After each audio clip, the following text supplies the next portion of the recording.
Pirate Super Card System Chapter 1-20 Chapter 1 Big Brother. The beach under the sun has a charming charm. The sea washed gently on the beach and then slowly receded, leaving behind wet traces and some small aquatic creatures, and the rhythmic sound of clattering sounded so pleasant. Ian stood on the beach and waited for a while, and finally saw a dark shadow flying from the sky, and hurriedly whistled. After the black shadow heard the whistle, it immediately turned and flew towards his position. When it got close, it was clear that it was a seagull. A strange seagull. It is very large, with a sailor's hat on its head and a backpack hanging from its neck. Seeing him land on the beach, Ian stepped forward, took out a coin, handed it to it, and said, "A newspaper." However, when the seagull saw the word 50 marked on the coin, he shook his head in embarrassment and took out a piece of paper from his backpack with his pointed beak, with a large number written on it, 80. "The price has gone up again?" Ian stared at the seagulls and said angrily, "Didn't it just go up last week? Why did it go up again this time?" Goo. The seagull made a cry and its wings scratched its head, looking embarrassed, meaning that it couldn't do anything about it. Okay, here it is. 80 Baileys. If the price goes up again next time, I won't patronize you." Ian took out 3 10-character coins from his pocket and handed them to it, and the seagull received it. After paying, he pecked out a newspaper from his backpack and handed it to Ian. The seagull flapped its wings and flew away, while Ian opened it with a newspaper and looked back while walking back. "I saw a huge headline on the headline. The red hair pirates appeared in East Blue. Red-haired Shanks." Ian sighed. 4 emperors. This is really the world of One Piece/King of Pirates. It has been 3 months since I came to this world. After Ian once again determined the world he was in, he didn't know whether to cry or laugh. Ian's original name is Anyi. He was originally an ordinary young man on Earth, but he was unlucky. When he was shopping, he passed by a KFC that he often went to. It was exactly 12 o'clock. I rubbed the net outside the store and played the mobile game I was playing to get some physical strength, but at this moment the big sign outside the KFC store suddenly fell off, smashing him straight. He estimated that he must have died, because when he woke up again, he found himself in a strange place and possessed a 10-year-old boy named Ian. At first, he didn't understand where he was. This place was just a small remote village with no information, until he suddenly heard the words One Piece/King of Pirates Roger in the mouth of Master Kazuhiro, and suddenly just bewildered. It was only then that he realized that he had come to the world of One Piece/King of Pirates, and here is the village of East Blue Shimatsuki. He never thought that he would be able to traverse here by rubbing the net. Although he is also a pirate fan, he still felt a little unbelievable that this kind of thing happened to him. It is also wrong to rub the net and let no one live. While thinking about it, he walked towards the village. Soon, Ian came to the outside of a dojo, and outside the dojo, a man with round glasses, long black hair and a long ponytail had a gentle and harmless face. The smiling middle-aged man was standing there waiting for him. "Master." After seeing the middle-aged man, Ian quickly quickened his pace and shouted, "This is this week's newspaper." This middle-aged man is Ian's master, Kazuhiro. Ian's identity is an orphan. He was adopted by Kazuhiro since he was a child, and he learned Kendo in the dojo. Kazuhiro took the newspaper, touched Ian's head, smiled and said, "Thank you for your hard work." This was originally a gesture of intimacy, but although his body is a child now, his mind is an adult. How can he bear such an action? So he feels very awkward now. Fortunately, Master Kazuhiro didn't notice his strangeness. He walked to the dojo while reading the newspaper. Ian followed behind him and walked in. "Red-haired pirates? What are they doing at East Blue?" Kazuhiro looked worried after reading the news. Ian couldn't help but pouted behind his back. He knew what Kazuhiro was worried about. Although the red-haired Shanks was a good person in the comics, he still had the name pirate after all. Master Kazuhiro was worried that pirates would appear in the here. It is not without reason, but Ian knew that Shanks appeared in East Blue, but he only stayed in Windmill Town for a short time and would not come to Shimatsuki village. Therefore, Master Kazuhiro's worries are unnecessary. Windmill Town. Ian couldn't help but recall again, is that the town where Luffy is? Will red-haired Shanks have a fateful encounter with Luffy there? Just as he was thinking about it, Kazuhiro patted his head a few times and said, "Ian, what are you thinking? When the time is up, ask your juniors and brothers to practice together." "Yes," Ian responded with a downcast. If you want to say what is the most uncomfortable thing for Ian to travel into this world, it is undoubtedly the sword-swinging practice in the dojo for a fixed period of time. There is no reason for it. You can imagine being with a group of people who still have snot and show it stupidly. Is it the scene of the little kids with missing teeth smiling in a neat row and swinging their swords together? It felt so stupid. Soon, the disciples in the dojo were all assembled, standing in 2 columns on the left and right sides of the dojo, holding bamboo swords in their hands, waiting for the start of the practice. These children who came to the dojo to study are all from Shimatsuki village, and they are all boys. rows. Ian looked forward and saw the row opposite with uneven height, shortness, fatness, and thinness. If he looked at himself, it would not be better. Where to go? The first one on the left is a little kid with thick glasses at the bottom of a wine bottle. Every time I see him, Ian will think that the position of this guy's eyes is actually two circles. Going down, it was a little boy with a bald head. The snot dripped down, snorted and sucked back, dripped down again and sucked back again. Further down, there is a small curly hair, but his hairstyle is completely new, like the untransformed Felisa, with the Mediterranean Sea in the middle and the left and right sides of his head sticking out like horns. The appearance of all crooked melons and cracked dates is horrible to see. Ian dare not look at it again. I don't know how Master Cow's hero accepted his apprentices. Fortunately, in this miserable picture, there is the only bright spot, that is Kuina, who is standing at the first place in the opposite column. Kuina, the daughter of Mr. Cow's hero, with big clear eyes, sassy black short hair, dressed as a man, has a stubborn and fierce aura. She looks so outstanding among a group of little kids. When Ian looked over, Kuina just happened to look over. Although he didn't speak, he turned towards Ian Viviisho, which made Ian seem to hear Kuina's usual voice calling him again in a trance. Brother Ian. As an orphan adopted by Master Cow's hero, Ian is a few months older than Kuina. In the dojo, Kuina is the strongest. Even the eldest Ian can't beat her, but even so, she keeps calling Ian is the older brother. So even if Ian takes over as the original owner now, he still loves her very much. Although stubborn, Kuina has always been a well-educated child. The voice of Master Cow's hero came from his ears, and the sword-swinging practice began. Ian put away his mind and began to wave the bamboo sword in his hand according to Koshiro's command. Cut, cut, cut, cut. Ian was seriously practicing sword swinging, and as he swung the bamboo sword in his hand, there was a voice that kept ringing in his mind. You have done sword swinging practice, basic swordsmanship proficiency +1. You have done sword swinging practice, basic swordsmanship proficiency +1. You have done sword swinging practice, basic swordsmanship proficiency +1. You have done sword swinging practice, basic swordsmanship proficiency +1. When I first watched One Piece / King of Pirates, Ian used to be excited about the battle, and he also burst into tears because of the feelings between the protagonists. But if you put these aside, One Piece / King of Pirates, the world is actually full of darkness and cruelty. Ian's body is not very talented. Although he has studied Kendo with Cow's hero for so many years, he has not made any progress. If it continues like this, Ian is thinking, why don't you just live peacefully in Shimatsuki village? Fortunately, when he came to this world to practice swordsmanship for the first time, Ian found a little more in his mind. Maybe it was the reason why the game was smashed while playing online. Ian found that the game he was playing at that time was actually engraved in his soul and came to this world with him. It's funny, this mobile game is a messy game downloaded by Ian, and it is a typical copycat mobile game. This mobile game is a card game. Players have a protagonist character. At the same time, they can also draw cards to assemble their own team and fight. The cards come from various anime and games. There are all kinds of characters. There is a feeling of chaos. Ian saw a lot of familiar characters in this game at first, so he felt a little interesting to play, but unexpectedly, after the game has mutated, it has become the capital of his own life. Chapter 2. Bear Kids Come to Play Hall. Name, Ian. Level 1. Deo Strength 7, Strength 5, Speed 5, Life 10, Read 0, Skill, Basic Swordsmanship Proficiency 23014/100000. Cards, none. This is what Ian saw in his mind, his own attribute. It took him a long time to understand the function of this attribute. It seems that some changes have taken place in the game system. In the original game, the standard for measuring strength was combat power, but now it has become the value of Deo Force, which is exactly the same as the measurement standard in the world of One Piece / King of Pirates. According to Ian, his memory, if his Deo strength reaches 10, it is the standard of an ordinary marine soldier, but now he is only 7, which seems to be slightly better than Zanwaji, which is probably the reason for practicing Kendo all year round. And life value should be how much damage you can bear. Needless to say, once it is 0, it will be dead. And the last reading is more interesting. When he read pirate comics before, he kept thinking, how do characters like Thor Enel show their abilities? Or what is it based on? Enel Strix, Wanlei, Thunder Dragon, Billion-Volt Thor. That kind of supernatural phenomenon can't be summed up by a simple devil fruit, but when Ian sees the energy value, it's only a little bit. Suddenly, that should be the embodiment of the ability of mind. The devil fruit gives people only a certain aspect of mind ability, and this mind ability can become stronger and stronger with the exercise of people, including the latter haki too. In this way, it should also belong to a kind of application of mind. So there is a saying that devil fruit is not strong or weak. The difference is only exercise, and some people who have not eaten devil fruit such as eagle eye, red hair. The same, they can also rely on haki, and they are so powerful. These are nothing more than their powerful thoughts. Now Ian has telekinetic energy, but the value is 0, which means that his telepathy ability is in a state that has not been activated, and he has no idea how to obtain telematics energy. The only skill he has now is basic swordsmanship. At present he doesn't know the use of this basic swordsmanship. He can only practice step by step, so even after 3 months his proficiency is only more than 20,000 points, and looking at the proficiency value, I am afraid that it will take 100,000 points to see the change. As for the cards, Ian felt speechless. He was able to find the card shop in the system, but tragically found that he couldn't draw cards at all because of the money. Want a lot of money. It takes 500 diamonds to draw cards, but you can get 500 diamonds by recharging 100,000 Baileys. The ratio is as high as 200:1. This is the first time Ian has seen such an outrageous recharge. 500 Bailey given by Master Kazuhiro every month. There is no expense in this small village, except for buying newspapers from time to time. He saves as much as he can, but the distance is 10 won. Bailey is still a long way off. This way of asking for money is consistent with the original game. Specifically, you can play even if you don't have money, but if you want to play well, you must be a local tyrant, typically without money. Play your paralyzed. Typical game of pit money. If this is the only case, then it is difficult to say when Ian can save enough money to draw a card once, but the good thing is that anyone who has played this kind of card game knows that you can draw cards by saving time. Card. In the store, there is a countdown in the draw option, but the countdown time of 48 hours in the past has now become 100 days. When I saw this countdown, Ian almost collapsed. Nima, is this forcing me to recharge or something? It's a good thing to have a system, but it's frustrating if you don't use it for the time being. So since this time, Ian has been living a dull life. Fortunately, the time is still quite messy, and it's been 3 months in a blink of an eye. Time has passed, and the time for the first card draw is getting closer and closer, which makes Ian look forward to it. Since he came to this world, no matter what, he wants to go around and experience this strange world, and in order to get out of this small Shimatsuki village, he must become stronger. In this world, only the strong can. There is a stage. There were 500 times of swinging the sword. When the command of Master Kazuhiro was finished, Ian was out of breath. He practiced very seriously all the time. After going out, the physical strength naturally wears out very quickly. After all, this body is only a 10-year-old boy. 500 sword swinging exercises brought 500 points of basic swordsmanship proficiency. While Ian was checking the progress of his proficiency in his mind, he suddenly heard Kazuhiro say, "The following is the battle practice. Ian, Kuina, you two come first." When Ian heard it, his scalp tingled. Why did he come again? He naturally didn't know Kazuhiro's thoughts. In the past 3 months, Kazuhiro found that Ian's practice had become more serious than before, so he wanted to test it to see how much progress Ian had made. The method of testing is naturally to fight, but the problem is that Kuina is much stronger than Ian. Every time Ian fights with her, he is beaten up. Good or not, like Kuina, Ian is usually very clean and tidy, unlike those dirty little kids with runny noses in the dojo. So Kuina is happy to play with Ian, but play is play. Once you become an opponent to fight, Kuina doesn't know how to release water. Although she is a girl, she has a stronger personality than some boys. Every time she fights, she comes for real. Bravely stood up, Ian held a bamboo sword in both hands. The tip of the sword was slanted upward, and it crossed Kuina's bamboo sword. Ready to fight, Kazuhiro shouted and started. Kuina immediately shouted, retracted the sword with both hands, raised it over the top, and slashed towards Ian at a very fast speed. Ian blocked with the sword, but was shocked by the huge force on the bamboo sword, and his hands shook before he could push the bamboo sword back. Kuina's next blow came again. Kuina's Kendo talent is recognized as the #1 in the dojo. Her sword can be used freely and fast, and she can find Ian's neutral to attack him every time. In just half a minute, the two have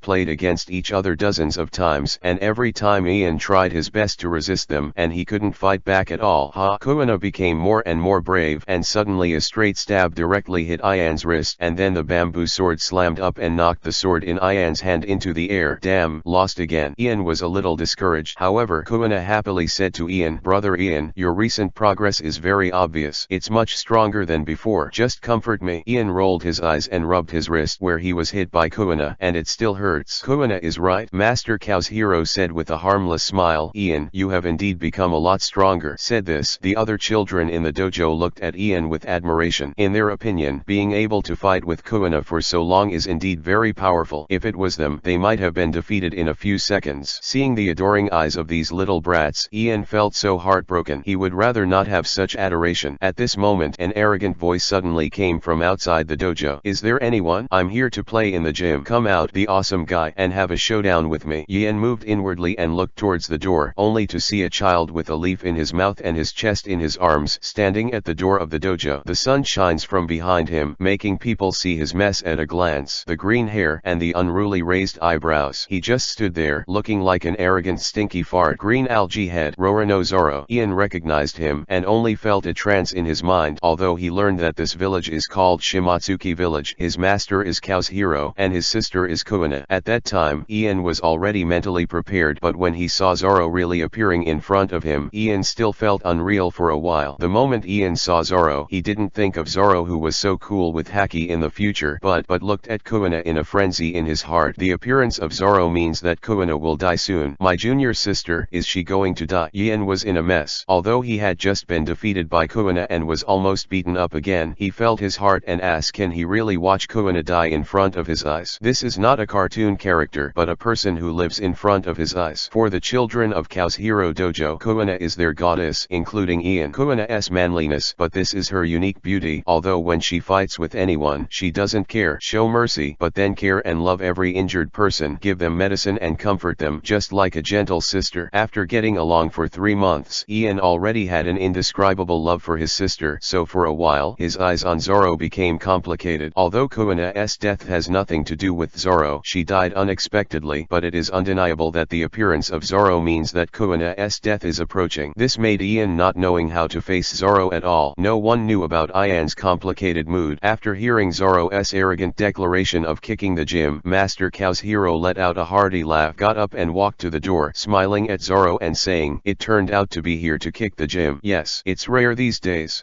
Zoro held up his hands and said proudly, don't underestimate me if you think I'm a child. I'm unmatched in the next village. Alright then, let's accept your challenge. Master Kazuhiro said with a smile. If I win, take away your dojo's signboard. Zoro said. Kazuhiro asked him with a smile, what if you lose? Lose? If you lose, then join you. Hearing Zoro's answer, Kazuhiro laughed again. That's it then. Ian. Hearing Master Kazuhiro calling his name, Ian came back to his senses, but then immediately fell into surprise again. No, isn't it? Shouldn't it be called Kuina to fight him? How come it's called me? Third chapter. Don't fight idiots. Kidding me and Zoro? Ian only felt that countless grass mud horses ran through his heart. This plot is not good. Okay. Although Ian knows that Zoro is not good at any swordsmanship at all, the so-called battle is just like a child's fight. Good for a meal, but the problem is not counted like that. If it was done by himself, how would the bond between Zoro and Kuina appear? Without Kuina, how can Zoro become stronger without admitting defeat? The difference between losing to a boy and losing to a girl is completely different. Feeling that this is not the time for me to play, Ian shook his head very simply and said, I won't fight him. Kazuhiro gave Ian a strange look, not understanding what he was thinking, but he didn't say anything. Since Ian refused, it was the same to call Kuina. Kuina was very obedient, and after hearing Kazuhiro's voice, she stood up and said, yes, my father. As soon as Zoro saw Kuina, he was furious and shouted at Kazuhiro, what, didn't you come to be my opponent? Kazuhiro smiled and said, although Kuina is a girl, she is more powerful than adults in the dojo. Zoro looked at Kuina depressed for a while, and finally had to say, I see, come on. Then please come inside. Kazuhiro finished, turned, and walked in. Zoro and Kuina followed Kazuhiro into the dojo. Because I heard that Zoro was here to kick the gym, as Kazuhiro's disciples, Ian, and the other disciples had already sat cross-legged in the dojo. Except for Ian, everyone else looked at Zoro with curiosity. There is also resentment. No way, Zoro at this time is too stinky, and Master Kazuhiro actually took it seriously and allowed his request to kick the gym, and I don't know what he thought. In the corner of the dojo, there was a bucket containing bamboo swords. Kazuhiro pointed to the bucket and said to Zoro, choose a weapon. You can use any weapon. Really? Zoro spat out the leaves in his mouth, walked over with a clatter, and held out a large bamboo sword. Then, this guy held 3 sticks in his left hand, 3 sticks in his right hand, and 3 sticks in his mouth. He was ready, and everyone in the dojo looked at him dumbfounded. Followed Kazuhiro to the altar. When he bowed his head to the altar, a bamboo sword fell from Zoro's mouth. But this guy's expression is still serious. What? This guy is like an idiot. The younger brothers in the dojo looked at him like a fool. Ian was also speechless for a while. The title of the idiot with green algae head has been around since childhood. After the salute, the duel between Zoro and Kuina also began, but there was no suspense. Zoro was defeated very quickly. Kuina's first slash directly hit hit Zoro with 2 bamboo swords to resist, and then the momentum Shen second slash completely shook all the bamboo swords in Zoro's hand. But damn, Zoro looked at Kuina's calm face and reluctantly got up on the ground, picked up the 2 bamboo swords that had fallen, and took a stance to face Kuina.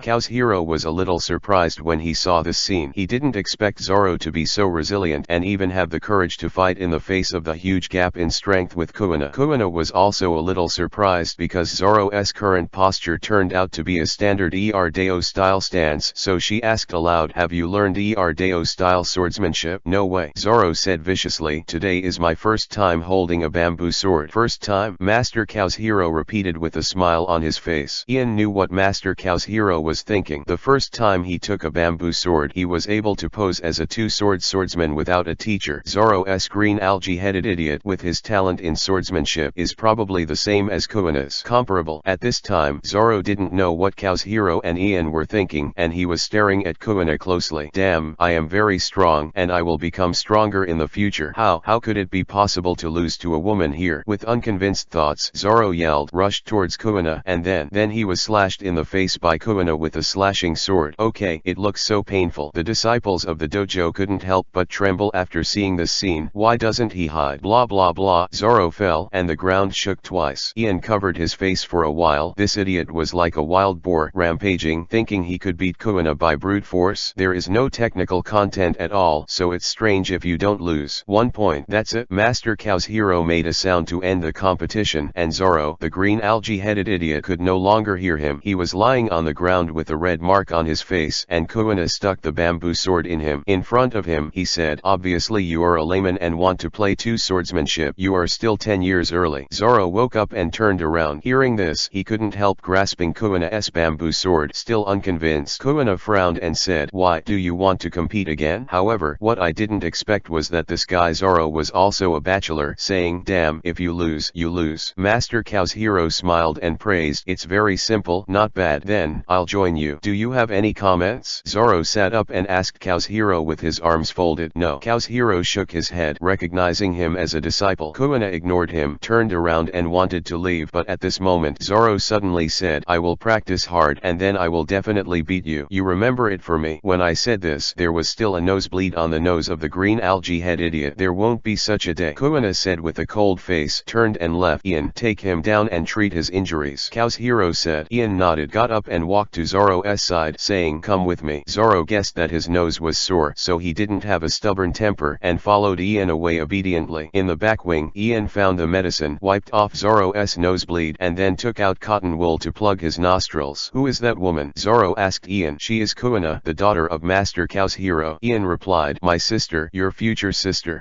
I wouldn't call him senior sister. Zoro snorted angrily with his hands in his arms. I will defeat her sooner or later. With 2 balls of cotton stuffed in his nose, he looked cute when he said this. Ian smiled, didn't speak, just concentrated on wiping the potion for Zoro. In fact, he didn't know what to say to Zoro. However, he didn't want to talk to Zoro, but it didn't mean that Zoro didn't talk to him. The green algae-headed idiot didn't know what to think, and suddenly said to Ian, hey, and you, why didn't you fight me before? Ian thought for a long time before saying to him seriously, because I don't fight with idiots. What did you say? Zoro immediately frowned. Who are you calling an idiot? You. Ian said, if I'm not mistaken, you got lost here, right? Zoro was shocked. You, how did you know? Ian sighed. How do I know? Of course I know, Zoro. Your biggest impression is Lucci. Okay. Lucai's name is more famous than your swordsmanship. Ian dared to slap his chest to make a promise. This guy came to the dojo to challenge the gym. It was definitely a temporary intention. It is estimated that he got lost here and then saw a dojo, so he thought of coming in to challenge, and he was in a mess. After getting the medicine, Ian patted Zoro's head and said, you have a good rest, but damn, you're obviously not much older than me, so why do you treat children like this? Zoro frowned again. To me, you are a child now. Thinking like this, Ian turned his head and left the room. Zoro looked at his back and thought that this man named Ian was so mysterious. Why would he know that he was lost? You obviously never saw him. In this way, Zoro settled in the dojo and officially became Koshiro's disciple. Early the next morning, Ian got up before dawn, went outside the dojo, and began to practice sword swinging. To be honest, although he used to practice swords very seriously in the past, he only did it during group practice, and he never practiced alone. However, after seeing the defeat between Zoro and Kuina yesterday, he was still unconvinced. I don't know why it touched Ian a lot. It is not without reason that a person can become a strong person. Compared with Zoro, Ian found that he lacked a belief. When he slept last night, he thought about it all night and finally realized that even if he had no talent, he had a system to make up for it. But if he didn't have faith and perseverance, then he probably wouldn't be able to become a real powerhouse no matter what. The appearance of Zoro aroused Ian's competitive spirit. He felt that he couldn't let a child who was new to swordsmanship compete. So for the first time, Ian started early training. The goal this morning: swing the sword 1,000 times. Ian held the wooden knife in his hand and began to wave it rhythmically. Every time he swings today, it is very slow, completely different from the practice in the dojo. The so-called swinging of the sword is not that simple. According to what Master Kazuhiro said, the real swinging of the sword is not just for appearance, but in every swing, concentrate your energy on swinging the sword and go carefully. Experience the rhythm of every swing of the sword, the strength of the sword, and let this swing of the sword become a memory of the muscles and an existence like an instinct. It took a whole hour, but Ian hadn't even reached the number of 500 sword swings. At this moment he was sweating like rain, his muscles began to tremble, and his arms were as heavy as lead. There has always been a voice in his heart telling him that he can't hold on anymore or just stop here. However, as soon as he remembered Zoro's face, Ian regained his energy again, endured the pain, and continued to swing his sword. Persist, Ian. Hold on a little longer. You can do it. At this moment Ian, who was completely focused on swinging his sword, did not notice one thing, that is, the system prompts that kept ringing in his mind. You are engrossed in your sword swing practice, and your basic swordsmanship proficiency is +5. You are engrossed in your sword swing practice, and your basic swordsmanship proficiency is +5. You are engrossed in your sword swing practice, and your basic swordsmanship proficiency is +5. You are engrossed in your sword swing practice, and your basic swordsmanship proficiency is +5. Chapter 4. First card. Kazuhiro lifted the quilt, got up from the bed, took his glasses and put them on. Vivi yawned and walked out of the room. He originally wanted to go out to wash up, but after walking out the door, he saw that Kuina was lying on the back of the pillar looking at something, so he walked over out of curiosity. Just as he was about to ask, he saw that Kuina turned around, raised his finger and snorted at himself, and said in a low voice, "Father, be quiet, don't disturb big brother Ian." Kazuhiro stuck his head out and immediately saw Ian sweating like rain on the field. The morning sun shines on Ian. Dripping sweat reflects the sun's rays. The muscle outline that has been revealed by Vivi exudes the beauty of strength. Kazuhiro can see that Ian is very tired at this time, and as he was gasping for breath, but his sword swinging movement still did not stop. "Brother Ian, what happened?" "This is the first time I saw him practice early," Kuina asked curiously. Kazuhiro Vivi smiled. Although he didn't know what was going on, he knew that Ian's practice today was more serious than ever. "Don't disturb him, you can practice in another place," Kazuhiro said. Kuina nodded, clenched her fist and said, "Brother Ian is also working hard to become stronger. I can't slack off." Ian is also immersed in his own world at this time. In fact, his mind is completely blank at this moment, and a strong sense of fatigue strikes, making him completely confused, and the reason why he can keep swinging his sword. Actions are completely subconscious actions. He didn't even know how many times he had swung his sword. If no one came to disturb him, it is estimated that he would be able to practice until he lost his strength. But at this moment, a squeaking voice suddenly came. "Ah, you are so treacherous. You didn't even wait for me to start practicing." Ian woke up from the erratic, turned his head to look, but found that it was Zoro, who was looking at himself angrily with two bamboo swords in his hands. Sweat dripped from his cheeks. Ian wiped it off, handing, "What treacherous? I don't remember that I need to call you this guy." Zoro looked at Ian for a while, then pointed at him suddenly and said, "You are also a powerful guy, right? Come and have a showdown with me. This kid is a challenge madman." Ian didn't want to pay attention to him at first, but he shouted and rushed up. When he saw his aggressive posture, Ian subconsciously slashed at him. Bah! Hit the front, hit directly in the face. Exactly the same as when Kuina hit him yesterday. Zoro's nose, which was just a little bit, was bleeding again. The current Zoro, if you ignore his ruthlessness, he is completely a rookie in swordsmanship. Ian has practiced the basic swordsmanship for so long, and it is not surprising that he can beat him. For a moment, Ian found that his sword strike seemed to be a little different from before. Although it was a subconscious reaction, the speed and strength were perfect. What's even more outrageous is that at this moment he heard the voice in his mind, "Defeat your opponent and gain experience +50. I quickly checked it in my mind and found that my basic swordsmanship proficiency has increased by a lot, and even the experience value has increased. With a level, there will naturally be experience points, but Ian had never figured out how to get experience points before. But I didn't expect to figure out until now that it is necessary to defeat opponents to gain growth. No way. When he fought Kuina before, he lost all of them, and Ian he was too embarrassed to start with the runny kids and juniors, so his opponent was always arranged by Master Kazuhiro as Kuina, which caused him to fight. I have never won a battle, so naturally I don't know how to increase the experience value. When Ian was looking at his attributes, Zoro was dealing with his nose. The red mark on his face had not dissipated. Ian added another one today. Damn, that woman is like this, and so are you, Zoro said bitterly while stuffing his nose. Ian shrugged. Blame me? Wait and see, I will surpass you sooner or later. Zoro glanced at Ian, walked aside, and started swinging his sword desperately. Well, now there is one more person on his list. Ian looked at the wooden knife in his hand speechlessly. He didn't expect the intersection between himself and Zoro to happen under such circumstances. Raising his head, watching Zoro's sword swing practice, Ian couldn't help but say, "You idiot, you spend so much effort slashing and you don't know how to pull it off." Zoro had just entered the door, and Master Kazuhiro had not taught Zoro any skills, so Zoro's practice at this time was completely random. Hearing Ian's voice, Zoro was stunned for a moment, then stopped and said, "Then what should we do?" Ian shook his head, walked over to support his shoulders, pressed hard on his waist, and said, "Straighten your upper body, retract your butt, look up and hold your chest, put down the other bamboo sword, and you haven't even slashed. For starters, don't even think about using two." Corrected Zoro's movements, and then Ian gave him demonstration movements. These were taught to him by Master Kazuhiro as the master of the dojo. Now Ian taught Zoro, the younger brother. I have to say that Zoro's talent is really amazing. After just teaching it once, he completely remembered it, and his sword swinging practice became very decent. Okay, do it yourself. Ian left him and went back to wash up. He was sore and sweaty now. While taking a bath, Ian looked at his attributes and found that his swordsmanship proficiency had risen to 28,000. The sword swinging practice with full concentration could actually double the increase in proficiency each time. Ian didn't expect it. In fact, the calculation is also true. There must be a difference between the practice with intention and the practice without intention. Looking at the card store again, Ian suddenly found that the countdown to the draw had already reached 0. In other words, Ian can finally draw cards. He had been thinking about what this card was used for, but he had no chance to verify it, and now he finally got it. Can't wait. Ian wanted to choose to draw, but heard a voice from the system. When you draw a card for the first time, you will definitely get a 3-star purple card. For the first 10 consecutive draws, you will definitely get a 4-star orange card. Are you sure to draw? Ian was speechless for a while. It really is a typical card game mode. The first draw and 10 consecutive draws, even the grading of the cards are exactly the same. There is no hope for Ian in the 10th draw. If he wants to have a 10th draw, he must have a million Baileys. Now he can only draw once. Still, confirm the extraction, Ian said silently. The card is facing away from Ian. After Ian's confirmation, a fantastic star pattern lights up on the back of the card. Then the card is turned over in a burst of light, and then a long-haired samurai appears in Ian's field of vision. This samurai has a handsome face, his head is combed back, and he is wearing a dark red Sengoku-era samurai armor. He holds a samurai sword in his hand. What is interesting is that on his right hand armor, there is actually a samurai sword. Huge flickering eyeballs. You got a 3-star purple card. Hide Manakaizumesu. Chapter 5. If you want to be awesome, please recharge. The character in front of him is too familiar to him. Isn't this the protagonist of the Animusha game, Akakizu Umesu? How did you get this character? Could it be because he is now learning swordsmanship? However, Ian was also curious about how to use this card, so he tried to check it out. Achieving Zomesu Hideman. Card star Samsung. Name Animusha. Level 1. Strength 50. Speed 50. Live 50. Read 50. Skill True Flash. The moment the enemy is about to attack you, counterattack at an extremely fast speed and cause huge damage. Bomb Flash. Launch immediately after parrying an attack. Counterattack at an extremely fast speed and cause huge damage. Chain Flash. Continue to attack before the flash's attack opportunity expires, which can cause continuous huge damage. Fetters. Get AER. Life plus 32%. Obtain Senran Maru. Strength plus 25%. Get Oden Nobunaga. Read plus 20%. The 3-star card even has 3 skills, but it makes Ian excited because these 3 skills are the most familiar to Ian. It can be said that the game of Ghost Warriors is just a flash. The card has been drawn. Is it equipped in the card slot? As soon as the system prompted, Ian immediately confirmed it. He really wanted to know how this card character would take effect. When the equipment is confirmed, the screen immediately jumps to the team mode, and the team is connected to his own host character. There are a total of 6 card slots that can be equipped with cards, but now Ian only has 2 card slots unlocked, which is just enough to put Wise on Zomeji's card equipment. The rest of the card slots have a small lock hanging on it. According to Ian's estimation, these locked card slots are estimated expected to be unlocked only when one's own level is raised. This is not the case in general games. After equipping this card of Jizo Meiji, Ian immediately noticed his own changes. He found that his attributes had an extra 15 points of strength and 15 points of speed, and the two attributes of life and mind were the same, each increased by 15 points. System: equip the card and activate the ability item. This made Ian feel a little surprised. He was still thinking about how to activate this energy value, but it suddenly appeared, which is really a good thing. Ian made the calculations, then asked the system, 3-star cards can get 30% of the card's attributes, is that right? Yes. 1-star cards get 10%,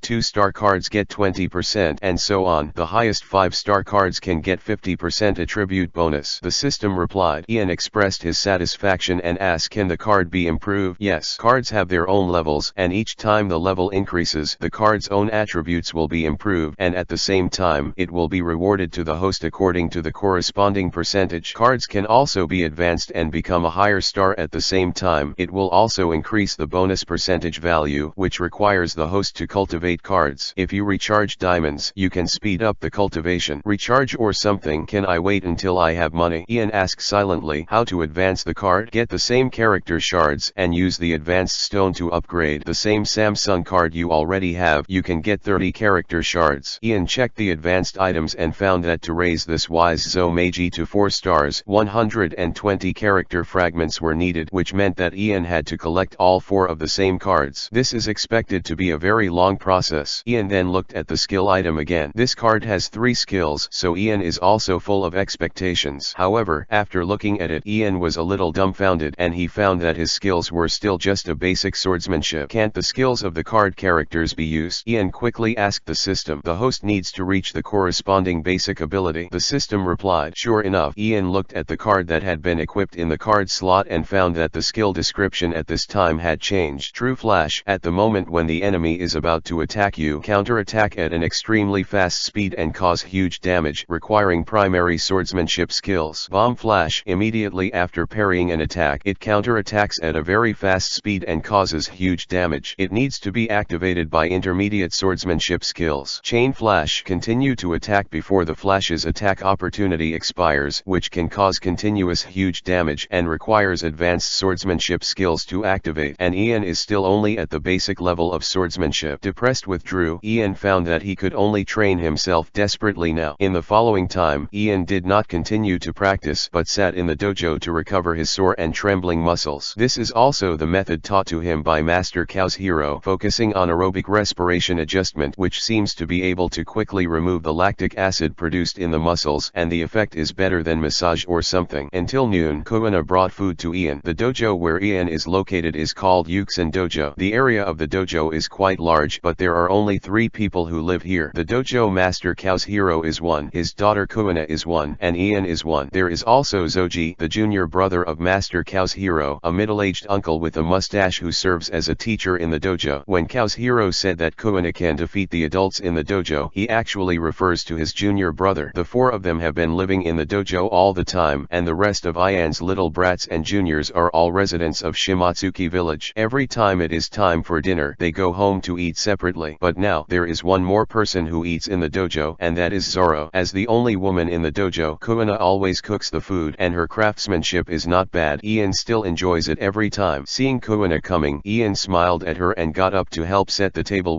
Where's Masters? After the two sat down face to face, when they were about to eat, Ian suddenly remembered and asked, my father's has been delivered? Kuina replied. Ian nodded, didn't say much, and started to eat. In fact, in the past 3 months, Ian has noticed that when Kuina mentions his father Kazuhiro, he often addresses him with words like father, but he has never heard her call him dad. 2 different titles naturally represent different degrees of intimacy, so Ian can feel that the relationship between Kuina and Master Kazuhiro seems a little distant. After observing this period of time, Ian gradually understood why the father and daughter were like this. Master Kazuhiro usually has a harmless smile on his face, and he has an amiable expression no matter who he is, but in his heart he has always had some traditional thoughts. He always wanted a son to inherit his Yuxin dojo, but unfortunately Kuina's mother gave birth to a daughter for him. In his opinion, female swordsmen cannot become the strongest due to physical limitations. Kazuhiro also loves his daughter Kuina very much, but in his occasional conversations he can't help but reveal a kind of regret. Kuina is a smart child, and he can naturally naturally feel his father's thoughts. Under the influence of Kuina gradually began to transform into a boy's character. She started to keep her hair short, began to practice Kendo desperately, and made herself stronger and stronger. She even defeated Koshiro's junior and junior brother, and wanted to prove to her father that she could inherit this dojo and inherit Koshiro's ambition. All these are just to gain more love from my father for me. Unfortunately, these performances could not reverse Koshiro's traditional thinking. He still stubbornly believed that a girl could not inherit the dojo. Kuina may not realize this, but Ian, an adult's mind, can easily see it clearly. Brother Ian, what are you thinking? Ian lost his mind a bit. He suddenly came back to his senses after hearing Kuina's voice. He looked at Kuina and found that her beautiful big eyes were full of curiosity. This fish is delicious. Kuina, your craftsmanship has improved again. Ian praised her, taking the opportunity to change the subject. It was given by Uncle Hull, who was fishing in the village. Kuina said sweetly. Only in normal life would she show such a girl a smile. The two chatted while eating, and at this moment a figure suddenly broke into the dojo. Zoro walked in, sweating profusely. It looked like he had just finished practicing, but when he saw the two were having lunch, he immediately shouted, "Ah!" Chapter 6 Running with Lucci is hard work. This guy was cooked by himself. Kuina used chopsticks to pick up the rice and put it in his mouth without even looking at him. Said, "Yours is in the kitchen, go get it yourself." Zoro hurried to the back kitchen, and it didn't take long for him to come out with a large plate containing a bowl of spiky rice and a large fish. He put the dinner plate next to the two of them, sat cross-legged on the ground, raised the bowl and shouted, "I'm starting." Then he devoured it with all his might. It looks like he was starving.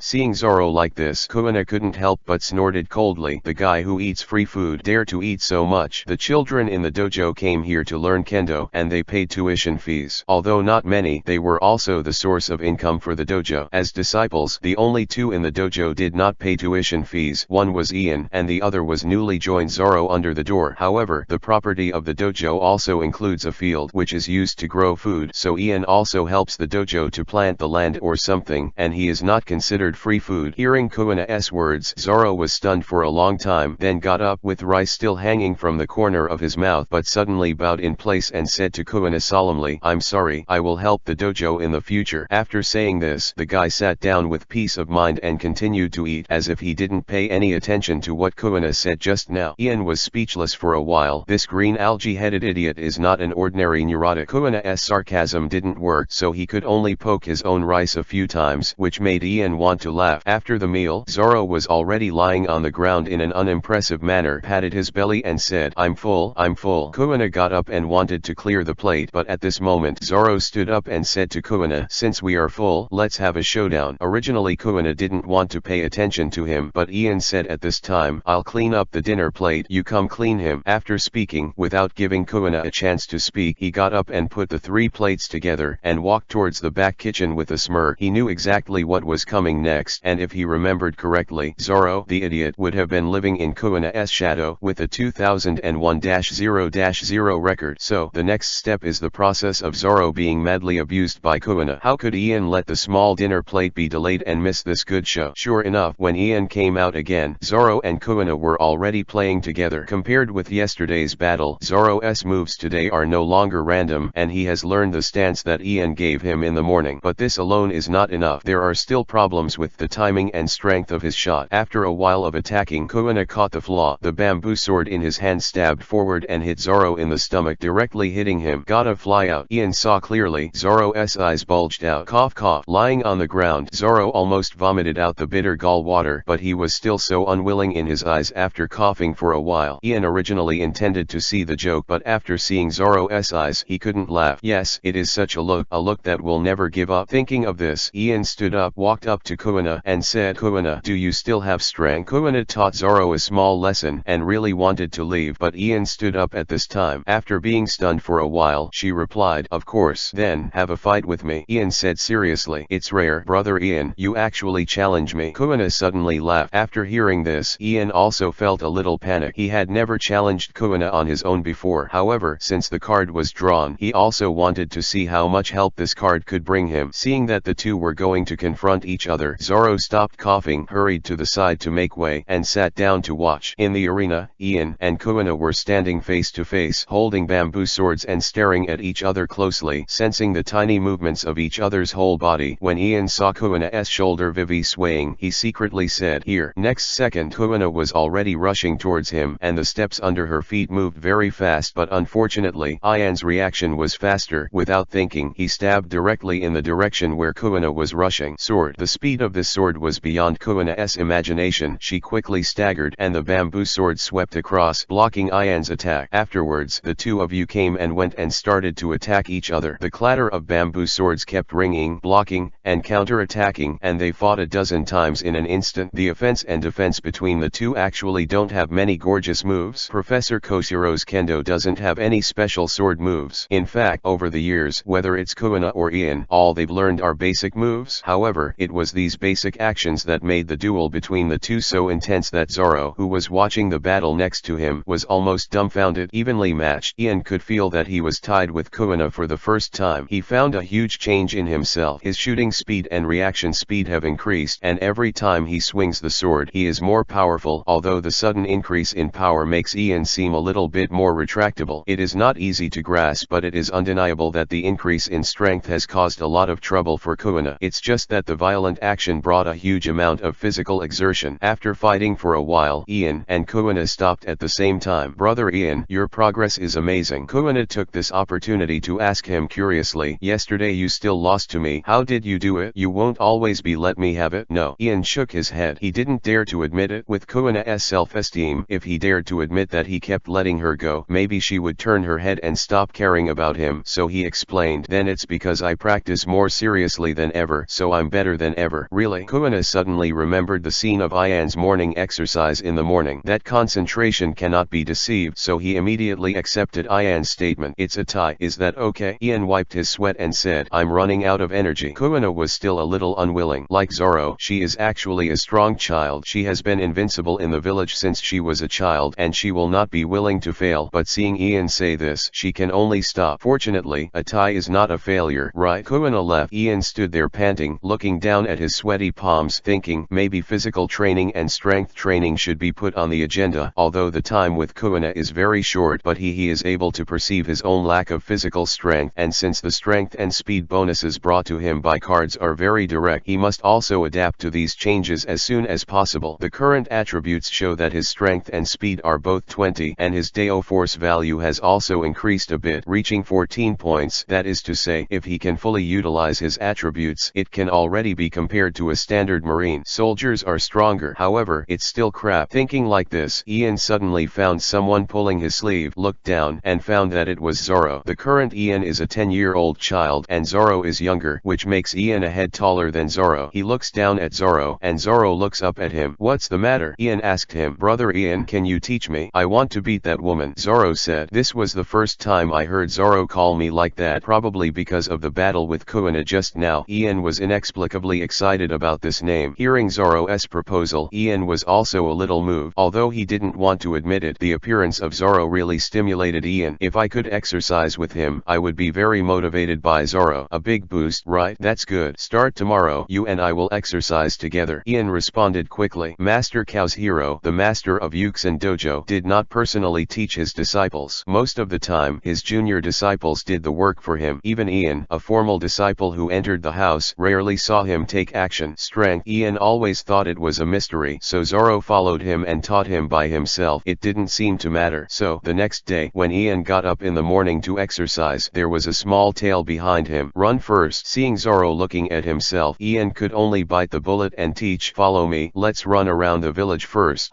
Zoro nodded vigorously. Ian turned around and started to run, but before he ran a few steps, he found that Zoro hadn't followed. Looking back, I found that the idiot Zoro ran out in the opposite direction. Come back, you big idiot. Ian roared with blue veins on his forehead. You can lose it if you are so close. Zoro heard the shout and turned around quickly, trying to keep up. However, just in the sight of Ian's gaze, this guy just ran 2 steps and suddenly made an inexplicable turn. Ian doesn't even know how to complain. He has grown up since he was a child. He is the #1 lunatic in history, and his reputation is well deserved. Chapter 7 Swordsmanship Improvement. Ian felt so tired, he didn't know if it was a mistake to take Zoro to exercise together. Running around the village, Ian corrected the direction of this idiot a total of 128 times. The morning was spent in Ian's rower. After the run was finally over, Ian took him to a grove near the sea. The following is the sword swinging exercise. Ian panted and said, after the sword swinging exercise, let's do the strength exercise. It is another 1,000 times of swinging the sword, and every time I have to pay full attention to experience it, but I don't know if I am gradually getting used to it. After Ian finished swinging the sword, he found that the muscles in his arms were not as weak as yesterday. Ian completed the sword swinging practice first, then he found some ropes, tied 2 large rocks weighing dozens of pounds with ropes, then found a relatively strong tree and threw the ropes through the branches. Using the branch as a lever, the left and right hands hold a rope respectively and start to pull up by punching. This is a simple way to exercise equipment, right? When Ian was desperately exercising his strength, Zoro was still doing sword swinging exercises. After mastering the basic movements of sword swinging yesterday, Zoro still took 2 bamboo swords and attacked the target tree stump desperately. He came here to go to the dark on the road of the second sword style. Ian didn't care about him. The two of them were actually practicing each other now, and they only used each other as an object of encouragement. At most, Ian corrected Zoro's movements from time to time. Zoro's sword swinging practice was completed. Ian's strength training was coming to an end. It's my turn. Zoro couldn't wait to pick up the rope that Ian had dropped and imitated Ian to pull it up. For a child, 2 tens of kilograms of stones are not easy. Ian looked at Zoro's gritty appearance, suddenly Shishio, and tied a smaller stone with the remaining rope and then handed it to Zoro. Pass. Here, bite it with your teeth, then grab it and don't let it fall. Ian said. Why? Zoro asked stupidly, puzzled. You didn't do that just now. Listen to me, you will use it later. Ian gave a mysterious smile. Yes, you will definitely use it in the future, because the road you will take in the future will not be the second sword style but the third sword style. Thank me, I will help you exercise in advance now. You will have a good mouth. Due to Ian's mischief, Zoro started the exercise of the 3 swords in advance, only to see that he was biting the hanging stone in his mouth. Standing upright as much as possible, his arms were pulling the other 2 large stones, and the whole person was stunned, started to tremble, but held on little by little. Ignoring him, Ian picked up a larger stone, raised his hands above his head, and continued to squat like weights. This is the exercise method he just thought of. It can exercise the strength of the waist, abdomen and legs, and can effectively train his speed. From the current point of view, his attributes have increased by only 2 points. One is from the bonus of cards, and the other is the improvement of his own level. In addition, Ian is also thinking about whether his attributes still exist. Can you grow through your own exercise? So all the training he does now is actually just groping. There was not much conversation between the two, sweating like rain, and they continued to practice until noon, and finally stopped when they were so sore that they could no longer continue. Lying on their backs on the ground, both of them were breathing heavily. Ian adjusted his breathing, trying to recover his strength as soon as possible. I don't know how long it took. He was finally able to get up and was about to call Zoro, but I found out that this guy was actually asleep. This sleepiness problem, has it been open since childhood? Ian shook his head helplessly, carried Zoro on his back, and then slowly moved towards the dojo step by step. What the two of them didn't know was that Kuina appeared a little above the mountainside where they were exercising, also full of exhaustion and sweat. But when she looked at the exercise side of Ian and Zoro below, her eyes were full of stubbornness. After lunch and rest, Ian brought Zoro to the field of the dojo, waving a hoe, and started to work, and at night he began to continue exercising. The middle, Zoro would go to Kuina to challenge every time he got an opportunity, but unfortunately he was taught by Kuina every time. Strange to say, obviously now Ian and Kuina can draw a tie. Ordinarily, fighting with Ian is the same as fighting with Kuina, but Zoro rarely challenges Ian. He is more with Ian. They practice together, but they never tire of challenging Kuina, even if they were repaired badly every time, but they went back after the injury was healed. This happened at least 3 or 4 times a day. This time, Ian wondered if this product was a product. Hidden trembling M. What Ian doesn't know is that Zoro, a stubborn idiot, has a very simple idea. For Ian, who has been taking his own exercises to become stronger, Zoro positions him as a senior and a big brother, but for Kuina, he is positioned as an opponent. Different positions naturally lead to differences in treatment. Usually, it is normal to be beaten by a senior brother occasionally, but if you are beaten by an opponent, it is unbearable. Except when challenging Kuina, Zoro followed Ian almost inseparably, and just like Zoro was not willing to lose to Kuina, Ian was not willing to be compared by this guy who was 2 years younger than him, and the two worked hard together. Efforts to become stronger, which in turn stimulated Kuina, secretly continued to practice. An inexplicable competition formed between the three. Kazuhiro naturally saw the scene in his eyes, but he didn't stop him in any way, and let it go with a smiling expression. Just like that, more than a month passed. In this month's time, Ian's body has undergone tremendous changes. His muscles have begun to take shape. Although he looks a little thin due to the child's body, the momentum of that kind of power has begun to radiate. His conjecture has has been verified. Self-exercise can also improve one's own attributes. However, this kind of improvement is relatively slow. Take strength training as an example. If he has 20 points of strength and can lift 100 pounds under the limit, then if he wants to gain strength attributes again, he must break this. The limit is to lift a weight of 110 pounds or more, and every time the limit is exceeded, it will bring a 1-point increase in strength. After more than a month, Ian continued to increase the weight of the stone for exercise, but only increased his strength by 3 points. It's very slow, but it's a supplement to Ian becoming stronger. After all, in the peaceful little village of Shimatsuki, there are no bandits, let alone enemies. The only opponents Ian can usually find are Kuina and Zoro. That's it. Other than that, he couldn't find anyone who could increase his experience. However, Kuina couldn't beat him. He was tied at most and didn't get experience. Zoro could beat him, but he gave too little experience, only 50 points each time. That's it. And now it takes 1000 experience points to upgrade from level 1 to level 2. It's impossible to beat him every day, right? That is to say, in a short period of time, Ian's level cannot be greatly improved. If he can't level up, his cards can't be improved. He has asked the system, and the level of cards cannot exceed the host's own graded. Therefore, the only way to increase attributes is to exercise on your own. Fortunately, after more than a month of unremitting practice, his basic swordsmanship proficiency was finally full. How should I put it? This feeling is amazing. When the basic swordsmanship proficiency is full and upgraded to the primary swordsmanship, when Ian holds the bamboo sword in his hand, he suddenly finds that his body memory feels completely different about the sword. Without a trace of obstruction and stagnation, the bamboo sword in his hand no longer feels like a foreign tool in the past. It is like a part of the body when held in the hand, and it can actually be controlled like an arm. Perhaps thanks to long-term and persistent practice, the improvement of swordsmanship was completed so naturally, and the bottleneck did not appear in Ian's imagination. This should be a sublimation process from quantitative change to qualitative change, right? Ian thought so. Primary swordsmanship. You have a qualitative understanding of the way of the sword. Your sword speed plus 10%, destructive power plus 10%. This is the system's description of the attributes of primary swordsmanship. The speed of the sword is easy to understand, but the increase in destructive power makes Ian a little puzzled. Standard. So after thinking about it, Ian can only interpret it as a more serious injury after hitting the opponent. Chapter 8 Big Face Person. The improvement of swordsmanship has brought a slight increase in Deo strength. Now Ian's Deo strength has reached 20 points. In addition, what Ian is most concerned about is that now he can finally use the true flash skill of Shizuo Meiji's card. When he thinks of the handsome flash that killed his opponent when he was playing the Animusha game, Ian felt itchy and unbearable. Can he finally pretend to be forced this time? Gotta find someone to try it out, Ian thought. The first choice, of course, is Kuina, but when he thinks of Kuina, Ian hesitates a little. In a short time, he has also discovered that the strength of personal strength can indeed be judged by Deo strength. In swordsmanship before the realm was raised, Ian had 14 points of Deo strength. With all his strength, he could play a tie with Kuina. Then Kuina's Deo strength value at that time may be around 15 to 17 points, which is in line with her ability to fight. The impression of an adult in the Wind Dojo. And since this time, Ian has also discovered that Kuina is still working hard to become stronger. It is estimated that Ian is still similar to Kuina in terms of Deo strength. However, Ian can now use the secret skill of True Flash. According to the attribute description of the sword move, it may be quite powerful. If one accidentally hits Kuina in the fight, it is very likely that Kuina will be injured. In this village, the only thing Ian didn't want to hurt was Kuina, so he wouldn't use Kuina to try his sword moves. Otherwise, go to the instructor Zuosu or go to Master Kao's hero. Thinking like this, Ian stopped practicing and said to Zoro, who was still holding a stone in his mouth while doing muscle exercises, "You practice hard, I'll go back to the dojo." After hearing Ian's words, Zoro naturally wanted to respond. Just as he was about to open his mouth to agree, the stone fell off and hit his feet. Ouch! With a scream, Zoro was suddenly tragic. This idiot! Ian shook his head speechlessly, ignoring Zoro, who was jumping up and down on his instep, and walked towards the village. After arriving at the dojo, Ian found that the younger brothers and sisters who were supposed to be training were gathering together and discussing something outside the dojo. "Did you see it? That man is so tall. If you want me to say, his face is the biggest." Yeah, it's the first time I've seen someone with such a big face. Ian was curious and asked aloud, "What are you doing around here if you don't go to practice?" Hearing the voice, a group of junior brothers quickly turned their heads, and one of the children with a watermelon head ran over, snot on his face, and asked for credit. "Senior brother Ian, there are outsiders in the village. When we were at the beach today, as you can see, among those people, there is one with with a very big face. It's amazing. The other little juniors also nodded, surrounding Ian, chatteringly describing the man. Ian was moved, suddenly remembered something, and asked, "Are there any newspapers? Who got the latest newspapers?" Since I started exercising with Zoro, Ian didn't go to buy a newspaper for Master Cow's hero recently. The job was handed over to other juniors. When he heard his question, one of the bald juniors hurried to the dojo and took out a newspaper was given to Ian. Ian opened the newspaper and saw a huge headline on the front page of the news. World Noble Saint Chalcoma is about to arrive in the kingdom of Goa for a visit. Are in East Blue. Even in the small village of Shimatsuki, you know that the Goa kingdom, which can be called the most beautiful country in East Blue, can attract the world's nobles Tenryabito to visit it. However, Ian knew that this so-called most beautiful country just hides all the dirty things and excludes some unbeautiful things. This is a model of a segregated society. As soon as I saw the name of Goa Kingdom in the newspaper, Ian suddenly remembered one thing, that is Sabo's early departure to sea. This sick country, for the sake of the cleanliness and beauty of its city, swept all the garbage out of the city, concentrated it outside the city, and drove all the unsightly homeless and unemployed to the mountain of garbage to survive. And then they built a high wall to separate the garbage mountain from the city, forming two different worlds. They call it the indeterminate terminus. On weekdays, they ignore the world of the garbage mountain, as if there is no such place in their own country. But when Tenryabito decided to visit, in order to prevent the odor of the garbage mountain from polluting the air, he chose to put the garbage mountain, burn it clean. They knew that there were many people living there, but they still chose to do it. They never thought about what would happen to those homeless people when they lost the soil on which they lived. They were suffocating and cruel. Although Sabo is an aristocrat in this country, his nature is to yearn for freedom, and he has always wanted to escape from this suffocating place. After learning that Trash Mountain is about to be burned, Sabo has been trying to find a way to inform his two sworn brothers, Luffy and Ace, but he is imprisoned at home by his parents. The life and death of his brother is unknown, but the people in the Goa kingdom that he saw face to face were indifferent and unconcerned faces. Sabo finally saw the ugliness and hypocrisy of this world. He couldn't bear it, and finally chose. After fleeing, he knocked out the guards, left a letter to Luffy and Ace, and took a small boat to sea ahead of schedule. However, unfortunately, the day he went to sea happened to be the time when the world noble Tenryabito arrived. The oncoming big ship, Sabo chose to politely avoid it, and also imagined that one day he could become the captain of such a big ship galloping across the sea. But he did not expect that his politeness could not be arrogant. The understanding of Tenryabito, unable to allow a pariah to pass by Tenryabito, directly attacked Sabo's ship. In the world of One Piece / King of Pirates, the world government has always regarded pirates as cancers, but in Ian's view, these so-called world nobles Tenryabito are the real cancers. These self-noble Tenryabito can be said to be the ugliest aggregate of human nature. Thinking of this, Ian couldn't help but sigh for a while. If I remember correctly, the man with the big face mentioned by the younger brothers should be the Shemale King Ivankov, right? Ivankov, a cadre of the Revolutionary Army, means that Luffy's father, the revolutionary monkey D-Dragon, has also arrived in East Blue, and he should be on his way to Goa Kingdom now. Putting down the newspaper, Ian stood up and asked the younger brothers, "You guys practice hard here. I'll take a look." "Ah, brother Ian, you are so cunning. You didn't even take us." The watermelon-headed child couldn't help shouting. Ian patted his head amusingly and walked out of the dojo. Ivankov came to Shimatsuki village, probably because he was separated from Dragon. Dragon's trip to Goa Kingdom was a secret operation, so it was impossible to bring Ivankov with him. His huge face was so eye-catching that it would be exposed. Ian chose to see Ivankov. First, he was curious to meet the legendary Shemale King in person. Second, he also wanted to see if he could meet Dragon. In the world of One Piece / King of Pirates, there are many mysterious characters. Luffy's father Dragon is one of them. No one knows his origin. No one knows his strength. What he plays is a complete behind the scenes, the existence of a big boss. Chapter 9 Hacking. Ian walked while thinking about it, and when he arrived at the entrance of the village, he saw the person he wanted to see. A group of 7 or 8 people was walking towards the village at this time. The first one was a very tall guy, at least 2 meters above the eye. He was shrouded in a green cloak, but his face could not be covered, and in Ian's sight, Ivankov's face took up half of his body. For Ian, this face is almost the same height as his 10-year-old body. "Oh, I'm scared to death." Even though Ian was mentally prepared, he was still startled by this face. Ivankov has thick eyeshadows and eyelash lines painted on his eyes, and purple lip gloss on his bloody lips. The whole person looks like a ghost. Ivankov in the comics, I only thought it was exaggerated, but after seeing the real person, Ian only felt afraid of people. No wonder that Dragon didn't take you to the ceremony. Look at your heavy makeup, and with this big face, How blind must you be to not notice you? Ivankov. Ian saw another figure tragically left behind by Dragon. It was a taller man than Ivankov, also wearing a green cloak, but the cap of the cloak had 2 round ears. Uncle Seong, your cute bear-eared hat has completely betrayed you. Do you think people won't recognize you if you wear a cloak? That's right. What followed Ivankov was another cadre of the Revolutionaries, Bartholomew Big Bear. At the moment of seeing them, Ian finally knew why he said that Ivankov's companion was a big bear. With their height and unique style, others couldn't match them. Except for the Big Bear and Ivankov, the rest of the people are not so conspicuous. Although they also look cool in cloaks, it can be seen that they should be ordinary members of the Revolutionary Army. When Ian saw them, they naturally saw Ian too. Who is this black-haired boy? Is it really okay to be seen by a child? Several members of the Revolutionary Army were talking in low voices, but Ivankov didn't care so much. Walked up to Ian and looked down at him. Hip-hop boy, the katana you're wearing, are you studying at the village dojo? Ian came back to his senses at this time and nodded. Is your dojo called Yuxin Dojo? Ivankov pointed to the cross-embroidered sign of the 2 swords on Ian's chest. I remember it as the name. How do you know? Ian felt a little curious. Do you know Master Kao's hero? Ivankov turned his head and glanced at the big bear behind him, but the big bear showed no expression and was looking at it with a book in his hand, looking very focused. Then Ivankov turned around and said to Ian, that's right, boy, you know it. Knowing is knowing. What is knowing? Ian was a little puzzled, but he didn't ask much.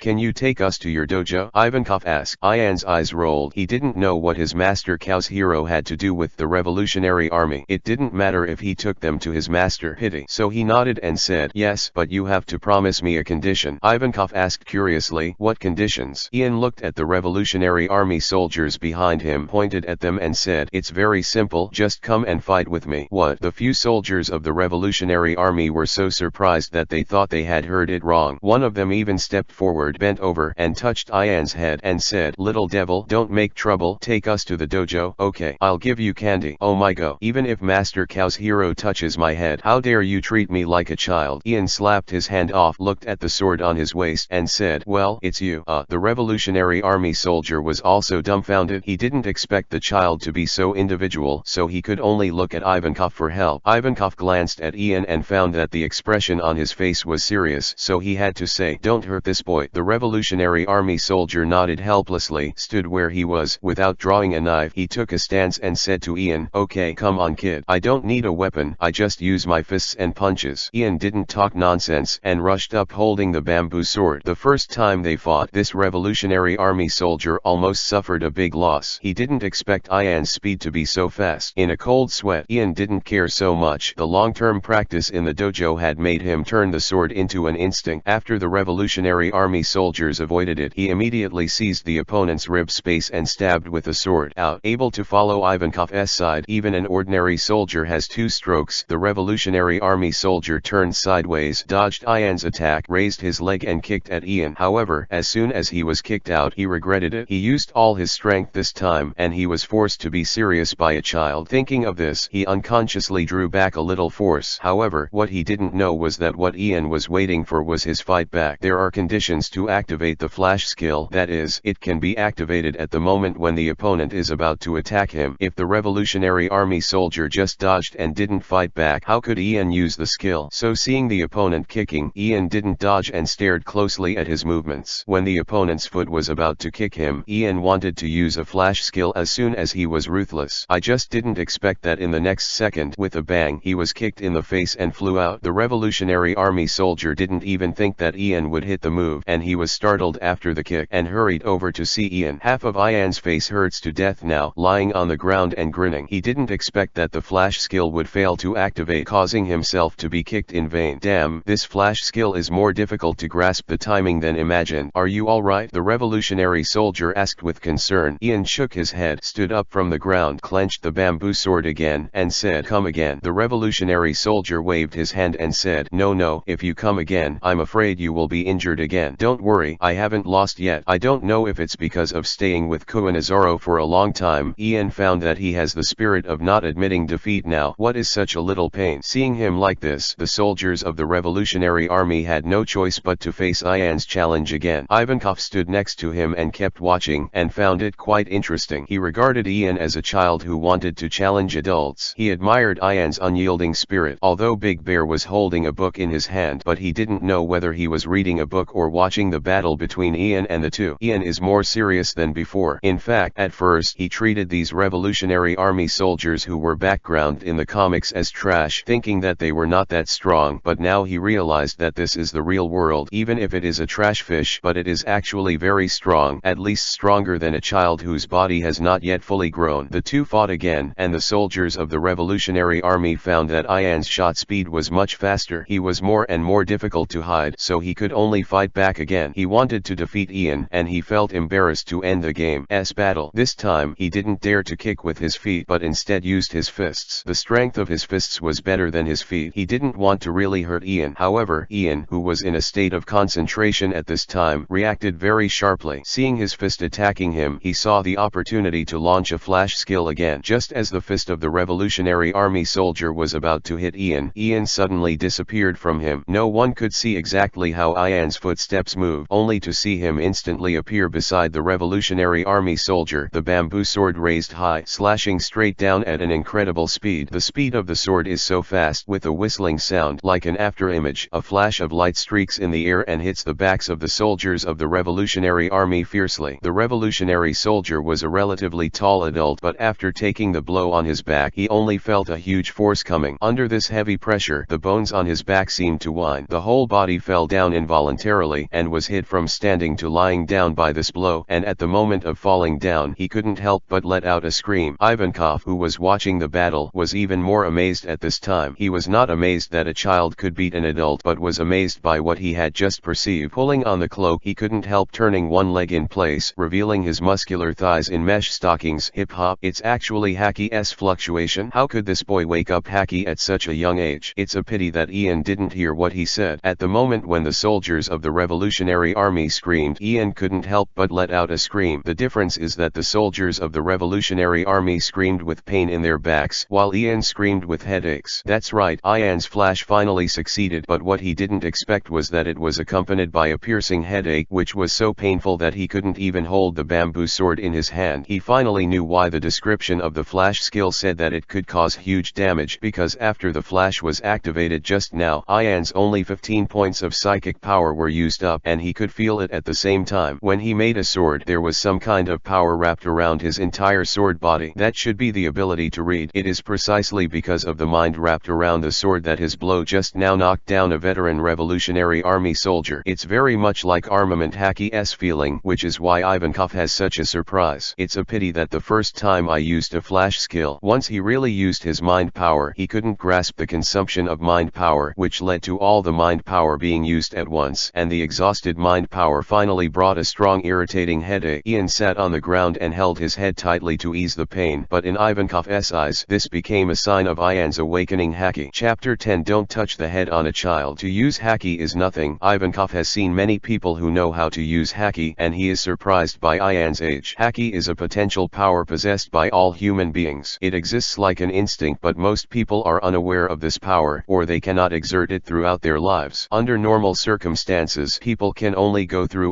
hard training and sharpening can it be possible to master the way of using this power, so generally those who can use Haki are in adulthood. However, Ivankov has seen an exception today. This exception is Ian. Judging from his height, he looks like 12 years old at most, maybe less, but such a small child has Haki fluctuations on his body. So at this moment he looked at Ian as if he was looking at a genius. No, he looked at a monster, and Ian squatted on the ground and held his head for a while before he felt the headache eased a little. Before he could ask the system what was going on, he suddenly heard a series of prompts from the system. You defeat an opponent who is higher than your strength and gain 500 experience points. You got the achievement reward. The first time to use the mind skill to fight. You have acquired the basic mind training skills. The current proficiency 0. What's the situation? Ian endured the headache and checked it in his mind. The experience value suddenly soared a lot, which is easy to understand. In fact, at the beginning, Ian was a little careful. The reason why he chose a Revolutionary Army soldier as his opponent was that he wanted to test his flashing skills. In addition, he also wanted to see if he could defeat the opponent to gain experience points. In his opinion, if he was a child, the opponent would definitely show mercy, which naturally gave him a chance to win. To put it bluntly, the Revolutionary Army soldier was actually slapped by Ian. However, what he didn't expect was that he could gain so much experience by defeating an opponent with higher strength than himself. Now Ian's experience value has risen risen to 750 points and he will be able to level up soon and will usher in it again at that time. Property improvement. After using the flash skill, Ian also got an achievement reward. When he opened the achievement interface, he found that the reward was actually 5 books of experience. This book of experience is not for Ian to use but to improve the card level. In addition to this achievement reward, Ian also saw other rewards in the achievement interface, such as defeat 10 opponents, defeat 100 opponents, or reach 50 points of Deo and reach 100 points of Deo. The rewards given by these achievements are not the same. The common one is the book of experience. The higher ones are rewarded with advanced stones and diamonds, of which the diamond rewards are the least, and Ian is not surprised. I am very clear about the stinginess of this game system. This small amount of diamond rewards, in fact the real purpose is to attract you to recharge. What surprised Ian the most was the basic mind training skills he had just acquired. When he first saw his basic swordsmanship skills, Ian was wondering if there are other types of such basic skills appeared. Basic mindfulness cultivation. Increase the number of mind points recovered per hour. The current recovery value 1 point. The current proficiency 0/1000. After seeing the description of this skill, Ian immediately understood that the skill is used to restore his own psychic power. That's right, the skills obtained from the cards almost depend on the intent value to activate, and the one's intent energy is only a little bit. What should I do if I run out? Now that you have this basic mindfulness practice skill, even if you run out of mindfulness, you can slowly recover as long as you rest for a while. I just don't know how to increase the proficiency of this skill. Could it be that he is constantly consuming his own energy value to improve?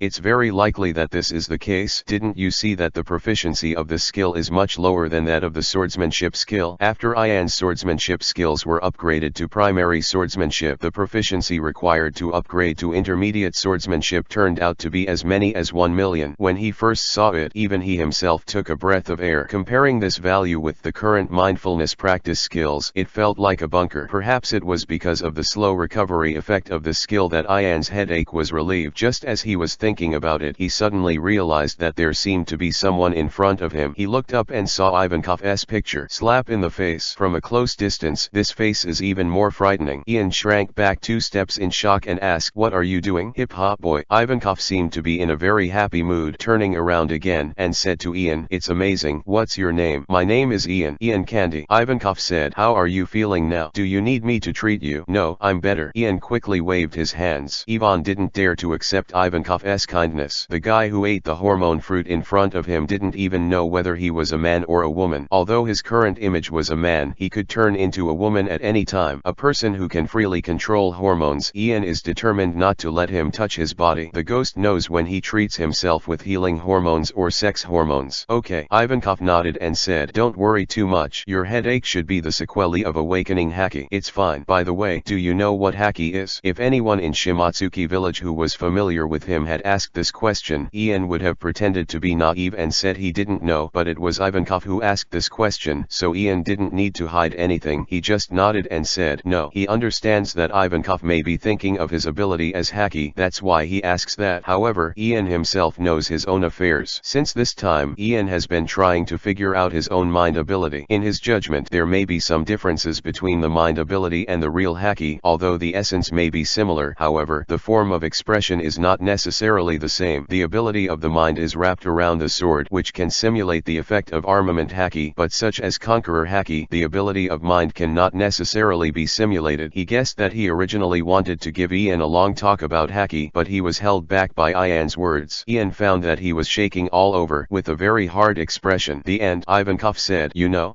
it's really amazing. Then I don't need to explain it to you. You just need to take more rest these days." "Who are you?" Ian pretended to ask, even though he already knew Ivankov's name. "Hip-hop, I'm Emporio Ivankov." Ivankov turned around and said, "You can call me Eva or Ivan. The name is not important at all. Even if you call me Poop, it doesn't matter." Then suddenly, Ivankov exclaimed angrily, "I don't want to be called Poop." Ian looked at him speechlessly. "I didn't call anything." At this time, several other soldiers of the Revolutionary Army also gathered around and looked at Ian with amazement. They probably knew about haki, but they failed to develop it. They were very shocked that Ian could use haki at such a young age. At the same time, it is estimated that they feel that they have lived to the dog at their age, so they praised Ian loudly. Everyone likes to listen to praise, and Ian is no exception, but the problem is that these guys are trying to touch his head while saying, "Little devil, it's amazing." This This is unbearable. Just when Ian was about to have a seizure, the revolutionary soldier who fought against him just now came over. Seeing how he was grinning in pain, Ian still felt unsatisfied, so he asked him, "Are you alright?" The Revolutionary Army soldier felt that he was at a loss. Even if it was a fight with a child, the key was to lose the fight. However, listening to Ian's question, out of the pride of an adult, the Revolutionary Army soldier tried his best to show Ian. With a smile on his face, his white teeth gleamed, and then he even touched Ian's head. "Can you take us to the dojo now?" the Revolutionary Army soldier asked. "Fuck me, touch my head again." Ian blinked, nodded obediently, turned around and left, and everyone quickly followed. However, what they did not expect was that under the leadership of Ian, they did not reach the dojo for a long time. "Strange, why do I feel like we passed by here just now?" A Revolutionary Army soldier scratched his head in confusion. "How is it possible? You must have misremembered," Ian said without looking back. Everyone can only continue to follow him, but they don't know that they are completely taken by Ian and have circled the whole village. This is a small revenge from a man who resents killing his head. In fact, this was already discovered by Ian's conscience. Originally, he planned to go around a dozen times. Chapter 11. I also have Love Crazy 7. It's here. Ian stopped outside the dojo. At this time, it was noon, and Kazuhiro was basking in the sun in the yard. Ian naturally saw him at a glance. After running over, he said to Kazuhiro, "Master, someone is coming to you." When he said this, Ian kept staring at Kazuhiro, but found that Kazuhiro was still smiling, and he was not surprised by the appearance of Ivankov and the others. "Hello, long time no see." Kazuhiro greeted him and said to Ivankov and Big Bear with a smile, "Mr. Kazuhiro." Big Bear remained silent, but Ivankov called out with a laugh. Ian has been following the conversation between the two sides. He originally thought that Master Kazuhiro might have something to do with the Revolutionary Army, but looking at the current situation, it seems that something is wrong. Kazuhiro aside, the attitude of Ivankov, Dakshin, and the soldiers of the Revolutionary Army towards Kazuhiro is not like the attitude of seeing his companions. The feeling of a regular guest. Now that I think about it carefully, I think it's the same. If Master Kazuhiro was really a member of the Revolutionary Army, how could he have stayed in this Shimatsuki village for so many years? Retire. Don't be ridiculous. The Revolutionary Army has only been active in the world for a few years now. So Ian felt that Master Kazuhiro should not be a member of the Revolutionary Army. Is it really just acquaintance, as Ivankov said? Ian was so distracted that he didn't hear what Master Kazuhiro and Ivankov said. After seeing Master Kazuhiro stretch out his hand and lead them into the dojo, Ian came back to his senses. The group was brought into the dojo by Kazuhiro as a guest. Since there was no special reception room in the dojo, the two parties sat down in the hall. Ian originally wanted to hear what they had to say, but Kazuhiro unexpectedly let him. He goes to make tea. A last resort, Ian could only go to the back kitchen to boil water and make tea. He looked around, but he didn't see Kuina, and he didn't know where she went to exercise. So did Zoro. This idiot is probably still on the mountain. After a while, Ian boiled the water, took out a few cups to make tea, put it on a plate and took it out. After Ian came, he gave the tea to everyone, and found that he didn't know what the two sides were chatting about. Although Master Kazuhiro had a smile on his face, he could sense a trace of loneliness. After seeing Ian coming, Kazuhiro said to him again, "Ian, go to the warehouse to check and see how much food we have left." Food? Ah, yes. Ivankov and the others came to Shimatsuki village to prepare food. Sure enough, Ivankov said, "We'll buy it at market price." However, Kazuhiro shook his head and said, "No, it's not worth much. Just treat it as what I gave to you." Ivankov didn't refuse. Seeing that there was no problem, Ian turned around and walked out, preparing to go to the warehouse to count the food. Master Kosuro's voice came from behind. "The one who just went out is the oldest disciple in my dojo." Ian guessed that Master Kazuhiro was introducing himself to Ivankov and the others, so he didn't mind. The food in the warehouse is produced in the fields of the dojo. Only a few people eat in the dojo, and the consumption is small, so there is still a lot of surplus. Ian took some time to count it and found that there are more than 100 bags. According to a bag of about 50 caddies, I am afraid that there are more than 5,000 caddies of grain, both wheat and rice. Ran back and reported to Kazuhiro. Ivankov and the others finally decided to take 3,000 caddies of grain. Ian looked at them and found that there were only 7 or 8 of them. I didn't know how they would carry the 3,000 caddies of grain. However, what Ian didn't expect was that the big bear suddenly stood up and asked Ian to bring him to the warehouse. He tucked the thick book under his armpit, then freed his left hand and took off his right glove, revealing a strange-looking palm. On that palm, there is actually a soft-looking ball, just like the paw of a kitten, which makes people feel like they want to touch it when they see it. Meatball fruit. Such a term suddenly appeared in Ian's mind. Sure enough, Uncle Bear, are you actually the most hidden cute thing in the world? world of One Piece / King of Pirates? Even Ian himself had the urge to touch the meatball. The big bear walked to the position where the grain was stacked and gently touched the grain with his right hand. Then in Ian's surprised eyes, half of the grain disappeared in an instant. Ian was still thinking about how they would carry the food, but I didn't expect it to be this way. Ian knew that the missing food was actually thrown away by the big bear with his meatball, and it was estimated that it had already landed on their boat on the coast at this time. It's really convenient. Ian looked at the big bear with admiration. Sometimes he wondered, could he also get one for something unscientific like a devil fruit? After the big bear bounced the food, he put on his gloves again. Ian thought he was going to leave the warehouse, but he didn't expect the big bear to suddenly open his mouth and asked Ian in a low voice, "If you want to travel, will you? Where are you going?" It's fine that he didn't speak, but when he spoke, Ian shivered. What the hell? How does this sentence sound so familiar? So he quickly waved his hand and said, "I don't want to travel for the time being, and even if I want to go in the future, I will go by boat myself." The big bear looked down at him. The height difference between the two was too obvious. It felt like an elephant looking at a mouse. Although Ian was very upset by the side that was counted as a mouse, he also felt a huge pressure at the moment, because he finally remembered that Bartholomew Bear had another nickname and identity: Tyrant, one of the King Shichibukai. He won't be angry, will he? Ian thought. Judging from the situation where he just bounced the food, he must have discovered the behavior of taking them around the village. Otherwise, how could he have bounced the food from the dojo to the coast so accurately? Ian was in a panic, but unexpectedly, the big bear suddenly took out something from his body and handed it to Ian with his gloved palm. "Take your food. This is a gift," Big Bear said in his deep voice. Ian took a look and found that the thing in his palm turned out to be a small phone bug. This phone bug is pink and small. It carries a shell with a circle of patterns on the shell. It is also connected to a microphone with a wire. On the side of the shell, there is a dial-like dial. Circle the numbers, just the words 0 to 9. The phone bug was sleeping at this time, and its two big eyes were closed. Ian took it over and poked it curiously, but found that it couldn't wake up. "This is a juvenile phone bug," Big Bear said. "Take it with you, and when it grows up, it will become like you." "So amazing." Ian carefully held the pink little guy and asked, "Can I make phone calls when I grow up?" "When it grows up, there will be an extra number on its shell, and that's your number," said the big bear. It was the first time Ian heard him say so much. "7 of the pirate world. When I grow up, I will become Crazy Sevens." Ian was a little excited. He didn't expect the big bear to give him a phone bug as a gift, so he couldn't help but said, "Thank you, Uncle Seong." As soon as he said it, Ian immediately reacted bad. Bartholomew Big Bear. He didn't introduce himself to Ian. To be precise, among the Revolutionary Army, Ian should know the name, only Ivankov. Sure enough, after Uncle Seong called out, Big Seong was silent for a while, looking at Ian without speaking. Fortunately, Ian is quick-wit, tilting his head and pretending to be innocent. "Uncle Bear, can I call you that? I like your hat. It looks like a bear." When Big Bear and the others entered the dojo, they had already taken off their cloaks. Now, Big Bear is wearing his black and white bear ear hat. Using this hat as an excuse, the name of Uncle Bear doesn't seem so much strange. After hearing Ian's words, the big bear turned his head and stopped looking at him. Just as Ian was quietly relieved, the big bear made an action that he could never have imagined. He took off the bear ear cap on his head and put it on Ian's head. "If you like it, give it to you." This time, Ian is completely stunned. What the hell is this situation? Chapter 12, Dragon and the Wounded Sabo. Ian didn't know what the big bear was thinking and why he gave him his hat, but this silent man was always invisible to Ian, and he didn't know what he was thinking at all. The big bear walked out and Ian took off the bear ear hat on his head. Looking at the cute bear ear hat in his hand, Ian only felt that a groove was stuck in his throat and he didn't know how to spit it out. Hell, do people in this world like giving hats so much? I don't know what it looks like wearing this hat. Ian imagined it and suddenly felt embarrassed, but he also knew that the big bear might be kind to himself. If the phone bug was sent to thank the dojo for the food, then this hat should be his personal gift of gratitude. As a last resort, Ian had to put on the bear ear hat. When he returned to the dojo, Ian heard the laughter coming from inside, which surprised him. He couldn't imagine that a more traditional person like Master Kazuhiro could have a good conversation with Ivankov. Walking in, Ian said to Kazuhiro, "Master, it's done." "Well, we're leaving too." Ivankov rose from the ground and put his hood back on to hide his purple afro. So did the Seong and other Revolutionary Army fighters, covering themselves up again. Kazuhiro was looking at the hat on Ian's head in surprise. After hearing Ivankov's words, he came back to his senses and asked, "Will you stay for a while?" "No, it's not good to stay in the village for a long time," Ivankov said. "We will go to the beach and wait for the boat to arrive." Kazuhiro nodded and said to Ian, "Ian, send them off." "Okay." In fact, Kazuhiro didn't need to say it. Ian also decided to do it. Ivankov and the others said to wait for the boat by the the sea. It must be waiting for Dragon. Ian wanted to follow. Ian led the way out of the dojo, followed by Ivankov and Big Bear, and the soldiers of the Revolutionary Army bowed respectfully to Kazuhiro before walking out. Looking at the empty dojo after everyone left, Kazuhiro sat on his knees without saying a word, and he didn't know what he was thinking. Along the way, including Eva, all the soldiers of the Revolutionary Army looked at the cute bear-eared hat on Ian's head with some surprise. They naturally knew that it was Big Bear's hat, but they were surprised that Big Bear gave his hat to others. But looking at the wavy bear without a hat at this time, even Ivankov didn't ask what was going on. They just kept staring at Ian, feeling the burning gaze from behind. Ian only felt itchy all over, so this time he didn't take them around in circles. The Revolutionary Army soldier who fought against Ian scratched his head and said strangely, "Hey, it doesn't seem like it came so quickly." Ian looked back at him solemnly and said, "Your illusion." "Really?" The revolutionary soldier was also a little unconfident. "Yeah." Ian nodded affirmatively. "You are probably hungry, so you have an illusion." Seeing this scene, Ivankov gave a hilarious laugh and said, "What a character, boy." Ian shrugged. He knew that the Dieter could not be hidden from Ivankov and Big Bear, but who made him look like a child now? A child's mischief will be forgiven, isn't it? Shimatsuki village is actually not big, and the population in the village is not too large. When Ian brought everyone to the beach, he could see a few small fishing boats tied to the beach. They were fishermen in the village who went out to sea. It was already afternoon, and the fishermen had already finished their work, so the beach seemed quiet. Ivankov and his group came here, not afraid of being seen. According to the timeline, the Revolutionary Army at this time is still in the stage of accumulating strength, so it is very low-key. For them, it is best to be as invisible as possible. Ian stayed with them and waited by the beach. Ivankov wanted to persuade him to go back first, but Ian shook his head. Helpless, everyone had to let him go. "I waited until it was dark, but no boats came. But fortunately, De Seong took a few revolutionary soldiers and found the food that he bounced over. After catching a few fish, the life was cooked, and I ate like this." Ian was not polite and followed them to eat. The moon has risen in the sky, and Ian started to yawn, but suddenly he heard a revolutionary soldier standing on a high place above shouting, "Come on." Ian quickly got up and looked into the distance, only to see a dark shadow on the sea driving in this direction under the night. As time went on, the shadow grew bigger and bigger, until after it came close, and then the moonlight, Ian could see the outline of the ship clearly. It was a huge three-mast sailing ship, but there was a dragon head at the bow, winding down. The dragon body just used as the keel to support the whole ship, and then a dragon tail was exposed at the stern, making the ship look like it's like being held by a dragon. "This is Dragon's ship, no doubt." A soldier of the Revolutionary Army had already signaled the ship with a light. Dragon's ship slowly reduced its speed and approached the shore. "Eva, can I go up and have a look?" Ian pulled Ivankov's cloak and pretended innocently, "I haven't seen such a big ship before." Ivankov was not surprised by Ian's request. In fact, when Ian saw that Ian had been waiting here with them, Ivankov was guessing that Ian wanted to see their boat, so he said, "Hip hop, little Ian Candy. It's okay to go up and see it, but let's say it first. I can't take you away. So after reading it, you have to get off the boat and go back." "Okay, no problem." Ian nodded. After the dragon boat stopped, a sampan was put down from the left side of the hull. Ivankov and the Big Bear started to board the boat along the sampan. Ian also followed closely, and the remaining soldiers of the Revolutionary Army began to say hello. "Bring some people on board to carry the food." As soon as he got on the boat, Ivankov shouted, "It's too slow, Dragon. How long do we have to wait?" Ian followed behind Ivankov, using his tall body to stick his head out and look forward, only to see a figure wearing the same green cloak on the deck, slowly turning around. Under the moonlight, Dragon was still wearing his hood, so Ian couldn't see his face clearly. "Sorry." Dragon started. His voice sounded low. "Something has been delayed in order to save this child." As he turned, revealing a small child lying on the deck behind him, Ian saw the thick bandages wrapped around him at first glance. The bandage not only wrapped around the child's whole body, but also wrapped his head and face. He was in a state of fainting with his mouth wide open. Dark burn marks could still be seen in the gap between the bandages. Under the pale gecko's light, the bandages seeped under the bandages. The blood that came out was so dazzling. Even Ian couldn't help shivering when he saw the child. He was frightened by the child's injury. Needless to say, this child must be Sabo, who was rescued from the sea by Dragon. When he truly saw Sabo's tragic situation at the moment, even Ian couldn't help but feel a fire in his heart. How cruel does he have to be to give such a heavy hand to a child? If it wasn't for Dragon who happened to rescue Sabo, maybe Sabo really died like this. At this moment, for the first time, Ian truly realized how brutal Tenryabito was. Naturally, Ivankov also saw Sabo lying on the deck, jumped over in surprise, crouched down to check. "This is too serious. Hey, get someone to help with the wound." Ivankov Ivankov yelled. Ivan, can you heal him? Dragon asked. No, the child is too young. He needs special medicines. Ivankov said. I can only hang him first. I have to send him to treatment quickly. After speaking, Ivankov took off his gloves and slammed his hands on Sabo's body. Healing hormones, adrenaline. Sabo on the ground suddenly coughed. Ivankov saw this and said happily, very good. The heartbeat has recovered. Several Revolutionary Army soldiers quickly took this opportunity to lift Sabo on a stretcher and send him to the cabin. Ivankov raised his head and asked Dragon, who is this child? Why is he so badly injured? Dragon shook his head and said, I don't know his name. He was attacked by Tenryabito in that pathetic country. Really? Ivankov was speechless for a while. At this moment, a voice suddenly came, saying, his name is Sabo. Huh? Dragon was stunned, looking in the direction of the voice, and saw another child standing on the deck. The one who made the voice was naturally Ian. Who are you? Dragon was a little curious. You know this injured child? While questioning, Dragon naturally saw the barriered hat on Ian's head and couldn't help but glanced in the direction of the big bear. Ian shook his head and said, I just know his name. He knew very well that Sabo had suffered such a serious injury this time. After the injury was healed, he would lose his memory. He said this name only for the people in the Revolutionary Army to call him in the future. In fact, even if Ian didn't say it, the people of the Revolutionary Army would know his name from the things he carried on Sabo. The reason why Ian said it was actually subconscious. Dragon looked at Eva. Eva spread her hands and said, this is a boy in the village dojo, a very character boy. I will take him on the boat to have a look. Really? Dragon glanced at Ian, didn't say anything, just turned his head and asked, where's the food? A Revolutionary Army soldier replied, the dojo in the village gave us some. Well, get ready to sail. Dragon said, return to Baildage. Ian has seen it now, and he has no regrets in his heart. At this time, after hearing what Dragon said, he knew that he was issuing an evacuation order, so he said, I'm going back to the dojo too. After he finished speaking, he walked towards the sampan on the side of the boat. Before taking 2 steps, he suddenly heard Dragon say, Eva, send him off. Ivankov followed Ian and took him off the boat. When he came to the shore, Ivankov said to Ian, Ian little candy, don't tell anyone what happened to us. You know, I understand you are not ordinary people. Ian shrugged. By the way, Uncle Bear gave me a phone bug. Can I know your number? Ivankov was stunned for a moment, then reacted, Uncle Bear? You call him that? What do you want my number for? Ian nodded, because I may need to find you in the future. Chapter 13 Leaving episode. The ship of the Revolutionary Army has left the shore and is sailing on the vast sea. Dragon stood on the bow, looking into the distance. At this moment he had taken off his cloak, revealing Haki's long hair and the strange diamond pattern on his face. Hearing the footsteps coming from behind, Dragon said without turning his head, a bear? Big Bear stood behind him without speaking. Dragon turned around and saw that the big bear had put on a barriered hat again. Shishio grinned and said, so there are spares. It's rare you actually give your beloved hat to a stranger you don't know. Boy, the Revolutionary Army needs more companions. Big Seong said in a low voice, that's a young man with great potential. Maybe there will be another day to meet. You're right. Dragon looked up at the starry night sky. Constantly accumulate strength. When the Revolutionary Army can be as many as the stars in the sky, we can set off a prairie fire. This process is very long. It will take more than 10 years or even decades, and by that time perhaps we have already died of old age and the rest will be their younger generation. Bear, I'm going to ask you to do something. After Dragon sighed, he suddenly turned to the big bear and said, this may be difficult, but someone has to do it. The big bear didn't speak, just looked at Dragon. 11 years ago, One Piece / King of Pirates Gold Roger was executed in Logtown in East Blue. Dragon said the world government was originally intended to deter the increasingly rampant pirates, but they did not expect at that time the words that Roger left before his death made them counterproductive. Over the years, more and more pirates have appeared on the Great Route. The power of Marine alone has gradually become insufficient. The information I got in the middle, they are discussing the formation of Shishibukai, the king, and plan to use pirates to counterbalance pirates. This is a good opportunity. I want you to become a member of Shishibukai. Are you planning to use Shishibukai's identity to spy on the world government's intelligence? Big Bear asked. That's right, and if possible, you have to find a way to get in touch with someone. Dragon said solemnly, Vegapunk, the genius scientist of this world government. I care about him very much. Having said that, Dragon turned around again, looked at the sea and said, when the time comes, the connection between you and the Revolutionary Army should be reduced as much as possible, and everything is up to you to decide. When will we leave? Big Bear asked after being silent for a while. Soon. You can disembark in the middle. The Revolutionary Army cannot help you. You can only rely on your own strength to take Shisibukai's position alone. Dragon said, do you need to say goodbye to Eva? No need. After the Big Bear said, holding his book, he turned back to the cabin, leaving Dragon alone, and continued to quietly look at the sea in front of him, sending Ivankov and the big bear away. Ian returned to the dojo in the moonlight. Zoro was also in the dojo at this time. He was holding a big rock and he was learning how to do squats without stopping. He kept counting 580, 581, 582. Not far from him is Kuina, who is holding a bamboo sword, constantly swinging the sword at the erected target. It can be seen that he has been practicing for a long time and his body is covered in sweat. After finding Ian back, Kuina greeted him from a distance. "Brother Ian, where have you been today? Why haven't I seen you?" Zoro also put down the stone at this time, walked over to stand with Kuina and said, "Brother Ian, I ate your dinner together." Before the words were finished, Ian came to them and all of a sudden they both saw the bear-eared hat on Ian's head. Zoro couldn't help it, pointed to Ian's head and laughed loudly. "Wow, ha ha ha ha, what a weird hat." Only him, but even Kuina with a weird expression on his face, probably because he wanted to laugh but didn't want to laugh out loud, so he held back. "Ian is so hot." "Kuina doesn't matter." Zoro, the green algae-headed idiot, dares to laugh so arrogantly. Smile. Without even thinking about it, Ian raised his hand and gave Zoro a headbutt neatly. Oops. Zoro's laughter immediately turned into a scream and a big bag was swollen on his head. "Why beat me?" Zoro said fiercely at Ian. He pointed at Kuina and said to Ian, "Didn't she laugh too?" Ian's eyes widened. "I see you are upset, so I hit you." Kuina couldn't take it anymore, turned her face to cover her mouth and giggled. Damn it. Zoro knew now that he couldn't get this justice back. This was typical differential treatment. After laughing enough, Ian asked, "Where's Master?" Kuina wiped the tears from the corner of her eyes and said, "I don't know, I haven't been there before." Ian entered the dojo, went around looking for Kazuhiro, and sent the Revolutionary Army away. He had to reply to Kazuhiro, but he searched all over the dojo but couldn't see him. "I don't know how to go." But Ian finally turned to the woods behind the dojo. It was only at this time that Ian finally found Kazuhiro. However, at the first sight of Master Kazuhiro, Ian knew that he could not disturb him now, because Kazuhiro was kneeling in front of a tombstone at this time, motionless. This tombstone, Ian knows, it is the tomb of Kuina's mother. Kuina's mother died not long after she gave birth to Kuina. Ian was still very young at that time and he didn't even remember what the teacher looked like, let alone Kuina. In his usual conversation, Kazuhiro Master rarely mentions Kuina's mother but occasionally sighs that Kuina looks a lot like her. Ian is very strange. I don't know why Master Kazuhiro came to worship at the tomb at night. This is a very abnormal move. Just thinking about it, Ian suddenly thought of Ivankov and the others who had just left today, and his heart suddenly moved. Could it be that the abnormal behavior of Master Kazuhiro has something to do with the appearance of Ivankov and the others? Why did Ivankov and the others show up and let Master Kazuhiro come to worship at the tomb in the middle of the night? Could it be that Kuina's mother, his own wife, was actually related to the Revolutionary Army? Ian was taken aback by the thought that popped up in his mind, but then when he contacted the various performances of Master Kazuhiro in the daytime today, he found that this conjecture was possible. Master Kazuhiro is very mysterious. No one knows his origin and no one knows his strength, but Ian knows his character very well and feels that he does not have the rebellious spirit of rebellion in the Revolutionary Army. The army can be said to be out of place. However, Ivankov and the others knew Kazuhiro again, and Kazuhiro greeted them with a smile, but he seemed so polite in his conversation. Then the only thing Ian can think of, the bridge between the two, is Kuina's mother. Perhaps Kuina's mother was a soldier of the Revolutionary Army, or even a cadre, and should be the first group of members of the Revolutionary Army. Ivankov and the others actually knew Kuina's mother, and they also knew Master Kazuhiro. This can explain the attitude problem between them. Ian thought about it like this, thinking that maybe this is the case, so he quietly left. If Master Kazuhiro didn't say it, he wouldn't ask. There might be something hidden in this matter, and it's probably not a good past. Ian was unwilling to expose Master Kazuhiro's scars, so he just pretended he didn't see it. Alright. After returning to the dojo, Ian came to his room and looked at the little pink phone bug that the big bear gave him on the table. At this time, the little guy was asleep with his eyes closed, and Ian wanted to tease it for two. It didn't work, so I washed and slept. It's late at night, and the peaceful Shimatsuki village looks peaceful under the moonlight. What happened during the day today is just a small episode for this village. When the sun rises the next day, a new day will come. We'll return to the previous track. Chapter 14, Dream of Going to Sea. The next day, Ian got up early, and after leaving some leaves and weeds for the little phone bug, Ian put on a bear-eared hat called Zoro, and started another day of exercise, running around the village, constantly correcting Zoro, the road idiot, in the direction of going. Then after running, he came to the woods on the mountain and started swinging his sword and practicing strength. After these exercises were completed, Ian found a rope, tied a stone alone, and hung it from a branch. Holding the bamboo sword in his right hand, he shoved the hanging stone forward with his left hand. Because of the pendulum principle, the stone quickly swayed back in the direction of Ian. Ian waited motionless, and when the stone was about to hit him, he tried to activate a flash skill. Then, with a bang, Ian's face was hit by a stone. Really hurts. Ian covered his face, feeling as if his nose was bleeding, with a sour and numb feeling. Unexpectedly, the launch failed again, and the timing of this flash was really a problem. That's right, this is what Ian thought of how to practice the flash skill. This skill is indeed very powerful, but it has a flaw. That is, it is completely passive and can only be used at the moment of the attack, not by yourself. Actively use it. Ian lacked opponents now, so he came up with such a method to make the hanging stone hit him, simulating the enemy's attack. People will have subconscious reactions. When faced with an attack, the first reaction is to want to escape. If Ian wants to overcome the subconscious reaction caused by this fear, he must keep going. Just train yourself. Getting up, Ian wiped his nose, and it really bleeds. Zoro has been staring at Ian's movements since just now. He doesn't know what strange things he is doing. At this time, after seeing Ian's nose bleed by being hit by a stone, he couldn't help but say from the side, "Brother Ian, why don't you get out of the way? Do you become a fool after you put your hat on?" Ian was raising his head to stop the bleeding at this time. When he heard the words, he said angrily, "You know the shit. I'm comprehending sword moves." Huh? Zoro's eyes lit up. "Sword move?" "That's right," Ian said. "A very powerful sword move. Master Kao's hero has never taught them any sword skills, whether it's Kuina or Ian, or Zoro, and other juniors in the dojo. What they practice day after day are all basic moves." "Master Kao's hero, I said that in fact, all sword skills are derived from the basics. It is very reasonable, but it is undeniable that such basic training will feel monotonous after a long time. This is also the reason why Zoro's eyes are shining. He thinks that if he can use sword moves, he might be able to defeat Kuina." "Brother Ian, teach me." Zoro hurried forward and looked at Ian with admiration. "I want to learn swordsmanship too." "No." Ian shook his head and said, "You even ate my meal yesterday." "Then I'll leave you my meal for today. Teach me." Zoro yelled. Ian was in high school. He hadn't mastered the flashing skill yet, how to teach it to others, but then he rolled his eyes and asked, "Do you really want to learn?" "Really?" Zoro nodded hastily. "Actually, sword moves," Ian said solemnly. "Everyone understands sword moves differently, so I can't teach you." But what?" Zoro asked, tilting his head. "But it's not impossible." Ian pointed to the barriered hat on his head and said, "The solution is to wear a hat." "Look, I didn't start to understand sword moves until I put on the hat." Zoro was dumbfounded when he heard it. Ian is very proud. Zoro, the green algae-headed idiot, laughs so loudly at his hat every time, which makes him feel like a senior brother. "It's alright, I see how you laugh. Making up a lofty reason for your own behavior is the only way to fool a bare child." However, before Ian could finish being complacent, Zoro suddenly said, "I don't want it. This hat looks so stupid." Puff. Ian spat out a mouthful of old blood and was actually complained by the idiot Zoro. Without thinking about it, Ian hit him with a hammer again. He found that beating Zoro had become a habit now. Ignoring the green algae-head idiot who was holding his head and screaming, Ian stood up and continued to start his own practice. For a whole morning, Ian was hit by a stone many times, and the whole face was already terrible. During this period, the number of successful flashes was pitiful. However, he was not without gains. Practicing a flash is actually training the basic mindfulness practice skills, because activating a flash requires consumption of mindfulness. During this process, the proficiency of mindfulness cultivation skills has increased a little, but Ian also gradually felt the mind strength. After a night's rest, his mind energy has recovered to the full value of 15 points. If it is not controlled, he may run out of mind at one time. So he tried to control the output of his own thoughts, but he didn't expect that it was really possible. This was completely determined by his will, and it was easier to control. Through experiments, he found that the minimum psychic energy required to activate the flash skill is actually 2 points. One of these 2 psychic energy points is wrapped around the sword, while the other is attached to his body. Yes, that momentary movement method requires a strong explosive power of one's own muscles, and this mental energy plays this role. When the flash is successfully launched due to the blessing of psychic energy, Ian can achieve a higher speed of swinging his sword than usual, so as to achieve an instant counterattack. If he is not holding a bamboo sword at this time but a real sword, then the high speed the swipe of the sword will form a knife light, which is the origin of the name of the flash. Although it is possible to control the output of the mind, it is not easy to perceive the timing of the shot. After all, a stone is a stone. If it is replaced by a real enemy as an opponent, the opponent's attack may be fast or slow, and the control of the timing of the shot will be even more difficult. It was difficult, so Ian had to keep exercising. The activation of the flash skill a few times quickly consumed Ian's intent energy. He had to stop and sighed a little, regretting dreadfully. Now, the number of times he practiced is restricted for the training skills of mindfulness. If he can have more mindfulness and mindfulness recovery speed, he will be able to practice for a while longer. Although Zoro is also exercising himself, he has been watching Ian's movements since just now. When he saw Ian successfully activate a flash skill for the first time, the stone in his mouth fell and almost smashed it again. To your own feet. He opened his mouth wide in surprise, but he didn't expect that Ian really realized the sword move. Is it really that great to wear a hat? Zoro thought so, but that hat is really stupid. Zoro was so confused. After seeing Ian stop, Zoro asked aloud, "Brother Ian, are you trying to cut through that stone? It doesn't seem possible." Ian was very tired at this time, and his brain was aching. He knew that this was a sequelae caused by the exhaustion of mind energy, but it was much better than yesterday. Hearing Zoro's question, Ian shook his head and said, "Cut open. What is a stone? There are people in this world who can cut through steel." "Ah, is there such a powerful person?" Zoro said in surprise. "This world is very big. There are all kinds of people." Ian replied with a smile, then got up and said, "Let's go back to eat." On their way back, Ian found that he was all limp and had no strength, so he rode directly on Zoro's neck and asked Zoro to take him back to the dojo. Zoro, this idiot, actually believed it. Carrying Ian for a while, he ran back to the dojo. The wound on Ian's face made even Kuina startled, so he hurriedly got medicine to bandage Ian. After the treatment was over and eating, Ian couldn't hold on any longer, so he just lay on his back in the dojo, exclaiming, "Who to sleep in the past?" What he didn't know was that because of what he said, someone could cut through steel. Zoro even went to ask Master Kazuhiro after dinner. Master, I heard that there are people in the world who can cut through steel. Is this true?" "Yeah, really." Master Kazuhiro nodded. Standing up, Master Kazuhiro took out a piece of paper and said, "Take a good look at this piece of paper." Immediately, he threw the paper into the air, and before the paper fell, he drew his sword and slashed over it. Then, that paper was intact. "Master, you didn't cut it off at all," Zoro said speechlessly. "Listen to Zoro. There are swordsmen in this world who can cut everything, but he can cut through steel with the same sword." Master Kazuhiro said with a smile, "The so-called strongest sword is to protect what you want to protect. The power to sever whatever you want. For me, a sword that can sever anything is not a sword. Do you understand?" Kazuhiro asked. Zoro looked at Kazuhiro stupidly. "Master, I want to be a swordsman who can cut through anything." A bead of sweat hung on Master Kazuhiro's forehead. "Zoro, did you understand what you just said?" Zoro must not understand these words now, but the words of Ian and Master Kazuhiro made Zoro have a longing for the outside world for the first time. "One day, I will definitely be able to go out to sea to meet those amazing people. I will definitely be able to." Chapter 15. 1 year later. Time passed quietly, so quiet that no one would be disturbed, and more than 10 months passed in a blink of an eye. In the Yuxin dojo, a group of junior apprentices and brothers sat in 2 rows, with their hands on their knees, and stared at the 2 figures who were fighting fiercely in the field. Needless to say, it was Zoro and Kuina who were dueling right now. Ian was also sitting on the side at this time, watching the fight between the two. Counting the time, it has been a year since Zoro came to this dojo. Compared to when he first came to the dojo, the bear child who was like a wild boar and only used brute force has disappeared. A powerful 2-sword swordsman. No one in the dojo made a sound, only the crackling sound of the 2 bamboo swords clashing. Zoro and Kuina have fought for more than 100 rounds, and both of them have shown their greatest strength in the duel. Zoro with me to exercise every day. Ian is aware of Zoro's changes. From the beginning, Kuina has dealt with it 2 or 3 times. Until now, the battle has not been decided for so long, which makes Ian secretly nod for Zoro. Unfortunately, although Zoro has become stronger, Kuina has become stronger than Zoro. Just when everyone thought that the two would fight for a while, Kuina suddenly lowered her head and held bamboo in both hands. The sword stabbed towards Zoro. As soon as Zoro saw Kuina's move, he hurriedly swung his sword to block, but unexpectedly Kuina's straight thrust was a fake hit Zoro in the face. Another red mark appeared on Zoro's face. Kuina's move is really powerful. Zoro has been slapped in the face by her more than once. 1 point. That's it. Kuina wins. Instructor Zoji shouted. 2,000 wins and 0 losses. Seeing the winner and loser, Ian couldn't help sighing. Over the past year, Zoro has challenged Kuina frequently. After each workout, if he feels that he has improved a little, he will definitely come here once a year. 2,000 times, an average of 5 or 6 times a day. I really don't know where he got so much tenacity. So many challenges. You have to say that you have won a few times, but you have never won once. Ian now understands Zoro's thinking a little bit. It is a shame to lose in the hands of a girl, let alone losing so many times. This is also Zoro, a stubborn idiot. If it were someone else, he would have been knocked down long ago. But damn. Zoro got up from the ground tremblingly. Kuina pointed at Zoro with a a bamboo sword and said with a playful expression, "You are really weak, Zoro. How can you be so useless?" Obviously a boy in the dojo heard whispering for a while and said, "Zoro is not weak. Except for Ian, he is the strongest among the boys, and even the adults have won the battle." Maybe he said it a little louder, but Kuina heard these words, turned to look at them and said, "But he is still weaker than me. Even with 2 swords, the weak guy is weak." After speaking, Kuina left the crowd and walked out of the dojo. Ian saw this scene. He couldn't help but Vivisho. Kuina was still so strong. Every time he defeated Zoro, he had to stimulate him like this. Zoro didn't know what he was thinking. After standing up in silence, he patted the dust on his body. Master Kazuhiro walked up to him and said, "I lost again, Zoro. Obviously you have really become stronger." Before Zoro could speak, Master Kazuhiro was surrounded by a group of junior apprentices and shouted, "Master, shouldn't she secretly train her just because she is your daughter?" "Now." Master Kazuhiro waved his hand quickly. No,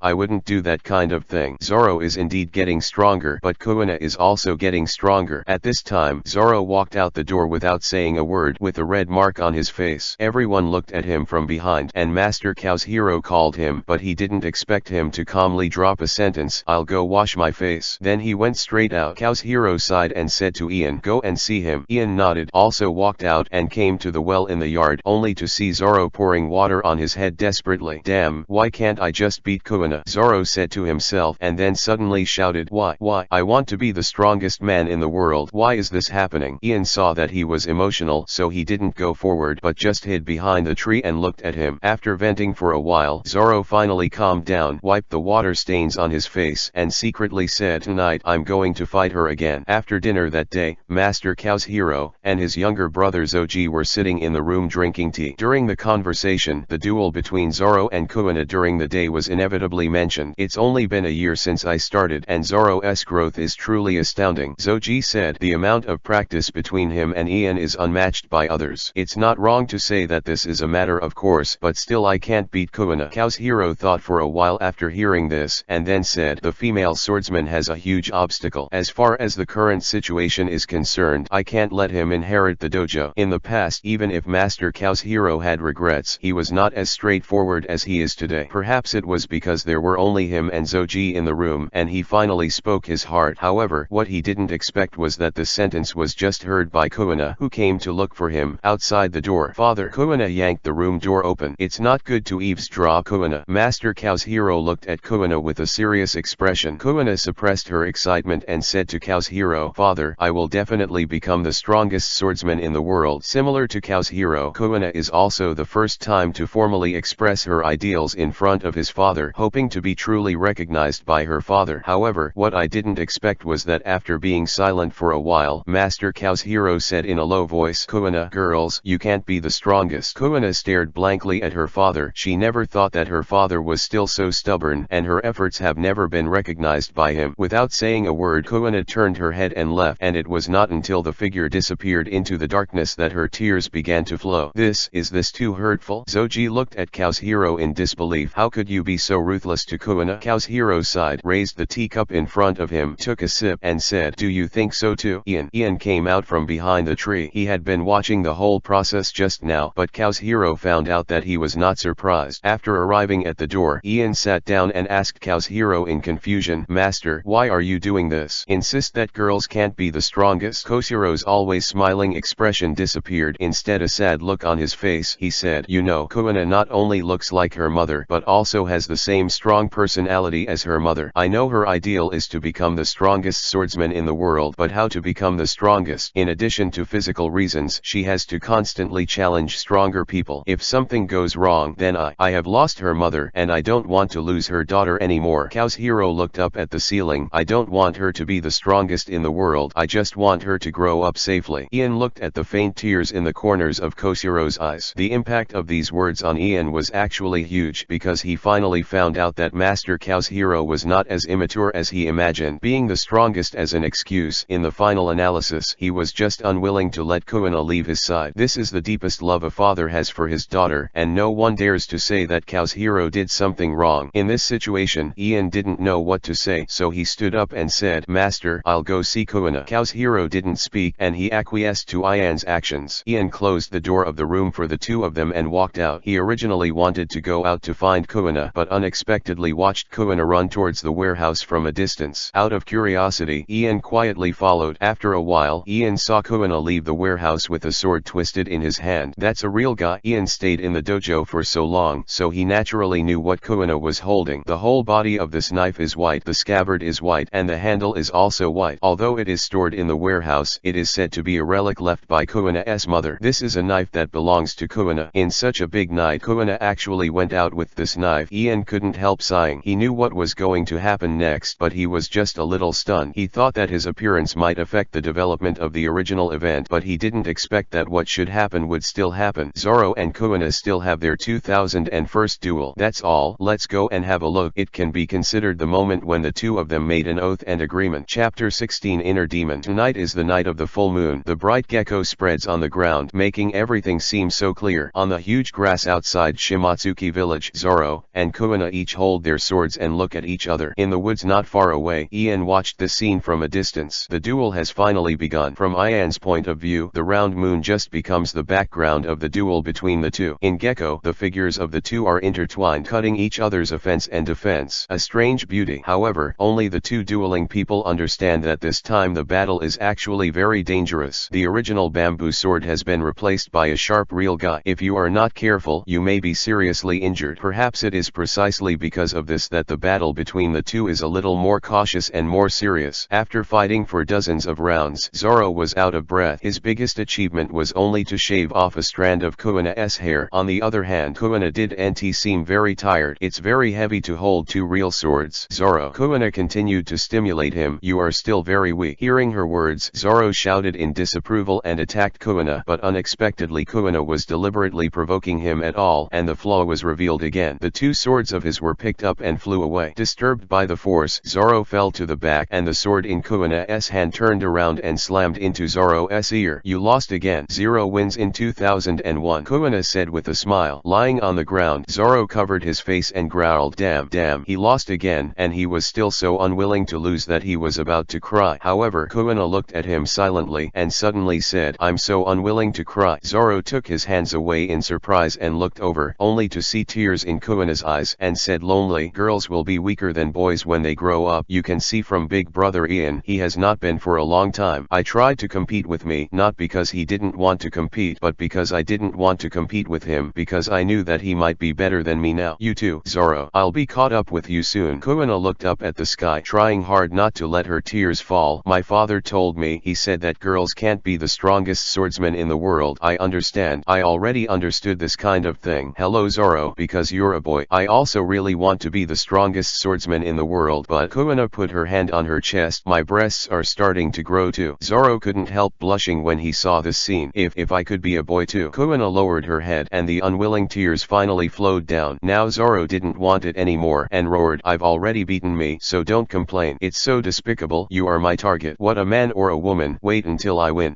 Will you also use this as an excuse? It seems that I won't win by my own strength, so I'm not an idiot who works so hard for special training. Zoro. Kuina looked at him in surprise. Stop talking like this. Zoro stepped forward, came to Kuina and said, promise me, one day it will be either you or me. One of us will definitely become the strongest swordsman in the world. Let's compare, look who can be the winner. Kuina stared blankly at Zoro, finding that his eyes were more serious than ever. Zoro reached out to her, beckoning her. Kuina smiled, wiped the tears from the corners of her eyes, and muttered, idiot, obviously so weak. However, she still stretched out her hand and held it tightly with Zoro. Under the moonlit night, this scene seemed to be frozen, and it became a most beautiful picture, and Ian, who was far away in the woods, couldn't help but sighed while covering his head. Oh, this is youth. What did that sentence say? I remembered running under the sunset that day. That was my lost youth. I'm talking about the current situation. It's just that the sunset here is replaced by the moon. But damn it, when you two made an agreement, did you forget anyone? As a bystander, Ian's mood is very complicated at this time. Zoro and Kuina already have their goals. What about themselves? When you came to this world, you can't go back. Do you want to continue to live like this as a bystander? Ian was confused when he found a figure walking towards him. After a look, he found that it was Kuina. Zoro didn't know when he had already left, but Kuina found Ian, so he came over and said to Ian, have you seen it, brother Ian? Ian nodded. Kuina Viviisho brushed the hair around his ear and said, my father asked you to come out to find me, right? Don't worry, I'm fine. Ian stared at Kuina for a long time, then suddenly said, although you made a promise with that idiot, are you still still a little unwilling? Kuina said nothing, turned her head aside and said nothing. Ian is not the idiot like Zoro, only he would simply think that a promise can make Kuina untie the knot. The limitation of the body makes it impossible to become stronger. This is probably the inner demon in Kuina's heart. She has been bound by this thought and she is not even free. What about the progress of Kendo? She knew very well that one day she could only look up to Zoro, watch him defeat her and let herself taste the taste of failure. This is for Kuina's strong character. The thought of such a picture will appear. The heart is as uncomfortable as being pricked by a needle. This Shimotsuki village knows Kuina the most. It might be Ian, and even Master Kazuhiro can't compare to him. That's why he asked Kuina such a sentence. Seeing Kuina's reaction, Ian Vivi sighed and said, "Come with me." Ian took Kuina back to the dojo and came to his room. Under Kuina's curious gaze, Ian carefully picked up the phone bug that was sleeping on the table. After a year, this little phone bug has grown up. If it doesn't sleep, you can see that its two bean-sized eyes have become a bit of Ian's charm. The most interesting thing is that it now has a small bear ear on its head cap. It's like a copy of Ian. On its shell, there is now an additional number, 9209, which is Ian's number. "Brother Ian, what are you doing with the phone bug?" Kuina asked. Ian didn't answer her, but touched the little head of the phone bug and said, "Kuina, do you still remember one day you didn't see me for a long time, and when you saw me, there was more on my head?" "A hat?" Kuina nodded. Of course she still remembered this. "That's because a group of outsiders came to the village that day." Ian said, "These people are the Revolutionary Army. They gave me the hat, and among them, there is a very strange person." Kuina listened to Ian's story quietly, but heard him suddenly change the subject. "Have you heard of devil fruits? My father once told me, but I don't quite believe it. Is there really such a thing as a devil fruit?" Kuina asked. Ian nodded and said, "Really, Shimotsuki village is very small. The outside world is very big. This devil fruit really exists, and the strange person I want to talk about is a devil fruit capable person. His name is Ivankov, and he is a hormone fruit person." Ian said sternly, "He has a strange ability. He can manipulate hormones in the human body, and can freely become a man or a woman." Seeing Kuina's mouth open in surprise, Ian smiled and said, "And the most important thing is that his ability can be used on others." Upon hearing this, Kuina suddenly looked at Ian. She finally understood what Ian was going to say. "Yes, I was the one who sent them out of the village." Ian nodded. "Before I left, I asked for Ivankov's phone number. Now that my phone has grown up, I can call him. If you really want to be a boy, maybe you can find a way with him." The real reason Ian asked Ivankov for the number before leaving. Seeing Kuina's silence for a while, Ian sighed and said, "Although we are not brothers and sisters, I have always regarded you as a real sister. You have a demon in your heart now. If you don't solve it, your swordsmanship will be very good. It's hard to grow. I don't want to see you sinking in the future because of this, so you can only find another way. This may be difficult for you to accept, so everything depends on your personal wishes. If you want to become a male children, then go out to sea to find Ivankov. If you don't want to, then keep going like this. Girls can't be the strongest. I don't believe that. Even if you have to pay 100 times of hardships, there is always hope of success. I have to think about it." Kuina stood up and walked towards the door. She seemed a little at a loss. Ian's words had a huge impact on her. Seeing the moment when she was about to close the door, Ian took off the bear-eared hat on his head with his right hand, gave Kuina a nice smile, and said, "Remember, follow your true heart. No matter what decision you make, I will support you." "Thank you, big brother Ian." "You're welcome. Who made me your brother?" Chapter 17 Accident. That night, Ian slept while guessing what choice Kuina would make. In fact, even Ian himself couldn't imagine what it would be like if Kuina really turned into a boy. But when Ivankov was left behind, Ian was just making an attempt because he knowing that if Kuina continues to stay in Shimotsuki village, she will die soon after. Kuina with a smile. After working in the fields, he was used to the strength of Kuina's bandages after each exercise. Ian couldn't accept this seemingly strong in fact the fact that the gentle sister disappeared in front of his eyes. So during this period of time, what Ian thought about the most was one word: butterfly effect. He wanted to try to see if he could change the result, and he would do whatever it took to do so. The next day, Ian had just woken up and had not had time to freshen up when Kuina came to him. The two sat down at the table. The phone bug had woken up at this time and crawled towards Kuina. Kuina smiled and touched its big eyes, handed it a vegetable leaf by the way, and looked at it eat happily. "Kuina, have you made up your mind?" Ian asked her after a while. "Think about it." Kuina looked up at him. "I can only say thank you for your kindness, big brother Ian. I thought about it all night last night," Kuina said while clutching his chest. "Although I have always been thinking it would be great if I was a boy too, so that I would not let my father disappointed to be able to get stronger without any limitations, get the recognition of my father, and then inherit his dojo. However, when you told me yesterday say that there was such an opportunity in front of me. I hesitated. If I really become a boy, then am I still me? Even if I can become the strongest swordsman in the world in the end, is that swordsman still me? Kuina. I figured out big brother Ian. Kuina looked at Ian with a smile. From now on, I won't worry about my gender anymore. Since my father said that girls can't be the strongest, then I will prove it to me. Look, I'm going to be the strongest female swordsman in the world. Ian looked at Kuina and found that her face was no longer confused and unwilling. Instead, it was firm and confident. What Kuina said is true. She really got out of her heart. Ha ha ha. Ian suddenly burst out laughing. This is the Kuina sister in his mind, with such a strong character. So what's the big deal about her being a girl? I said. No matter what decision you make, I will support you. Ian said with a smile. Since you have decided to become the strongest female swordsman, then work hard. Yeah, thank you big brother Ian. Then I'll say goodbye. Kuina stood up and said. Kuina. Ian stopped her. His face became very serious and said, this matter is here, but you have to promise me another thing. What's the matter? Kuina asked curiously. Don't go to any dangerous place, especially high places. Ian said, it's best that you practice with me and Zoro during this time. Why? Kuina wondered. Ian couldn't explain it to her, so he could only say, I can't say why, maybe I have a bad hunch. Hearing that this was the reason, Kuina also felt a little strange, but she was a little reluctant to ask her to practice with Ian and Zoro, and said, I don't want that idiot Zoro. Every time she sweats, her body smells bad. Toast. I don't want to practice with him. I stink when I sweat. Ian felt like he was lying on the gun. You are different. You are Kuina's relative. Kuina stuck out his tongue mischievously. Zoro is an opponent. With him, my cards will be seen by him. Okay. Seeing that she was really unwilling, Ian couldn't force it. After all, Kuina was a girl, and she had already started to develop. She really couldn't stay with the two gentlemen all the time, so he had to say, then promise me you must not go to dangerous places. Understand? Okay, okay, I promise you. That's it. Kuina waved goodbye. I'm going to practice. Seeing Kuina humming a song and walking out happily, Ian couldn't help but sigh. He originally wanted to get Kuina out to sea to avoid her death, but unexpectedly, it was unraveled by accident. This made Kuina's heart knot, and even Ian didn't know what to say. For the next 2 days, Ian kept an eye on Kuina at all times. Every time he and Zoro went out to exercise, he would come back as soon as possible. He didn't breathe a sigh of relief until he confirmed that Kuina was safe. However, Ian couldn't keep Kuina in his sight all the time. He could see Kuina for a while, but he couldn't see Kuina. So Ian thought of a way. He told the younger brothers and sisters in the dojo that once he found out that Kuina was going to high school, if you go anywhere, then find a way to stop her, or run to tell yourself as soon as possible. Out of respect for Ian, the younger brothers in the dojo all agreed seriously. And the most unexpected thing for Ian is that things can come so quickly. On the morning of the third day, Ian and Zoro, each carrying a little junior brother, ran around the village and then came to the place where Hyoshin usually exercises. Running with someone on your back is a trick that Ian and Zoro came up with not long ago, because simply running is no longer effective for them. Putting down the two younger brothers and letting them go back on their own, Ian and Zoro started their daily exercise routine. However, for some unknown reason, Ian suddenly felt uneasy while watching Zoro do his pulling exercises with a rock in his mouth. At the beginning, he didn't notice it. He just felt a little irritable, but when he saw the two little junior brothers who had been carried up the mountain by himself and Zoro turned back again, Ian's heartbeat suddenly became very strong. Not good, Ian shouted and hurriedly ran down the mountain. Zoro looked stupidly at Ian, who ran out not knowing what happened, and asked the two junior brothers, why did you guys come back? The two little junior brothers ran out of breath, stomping their knees, and said, Kuina is going to go to the attic to find her whetstone.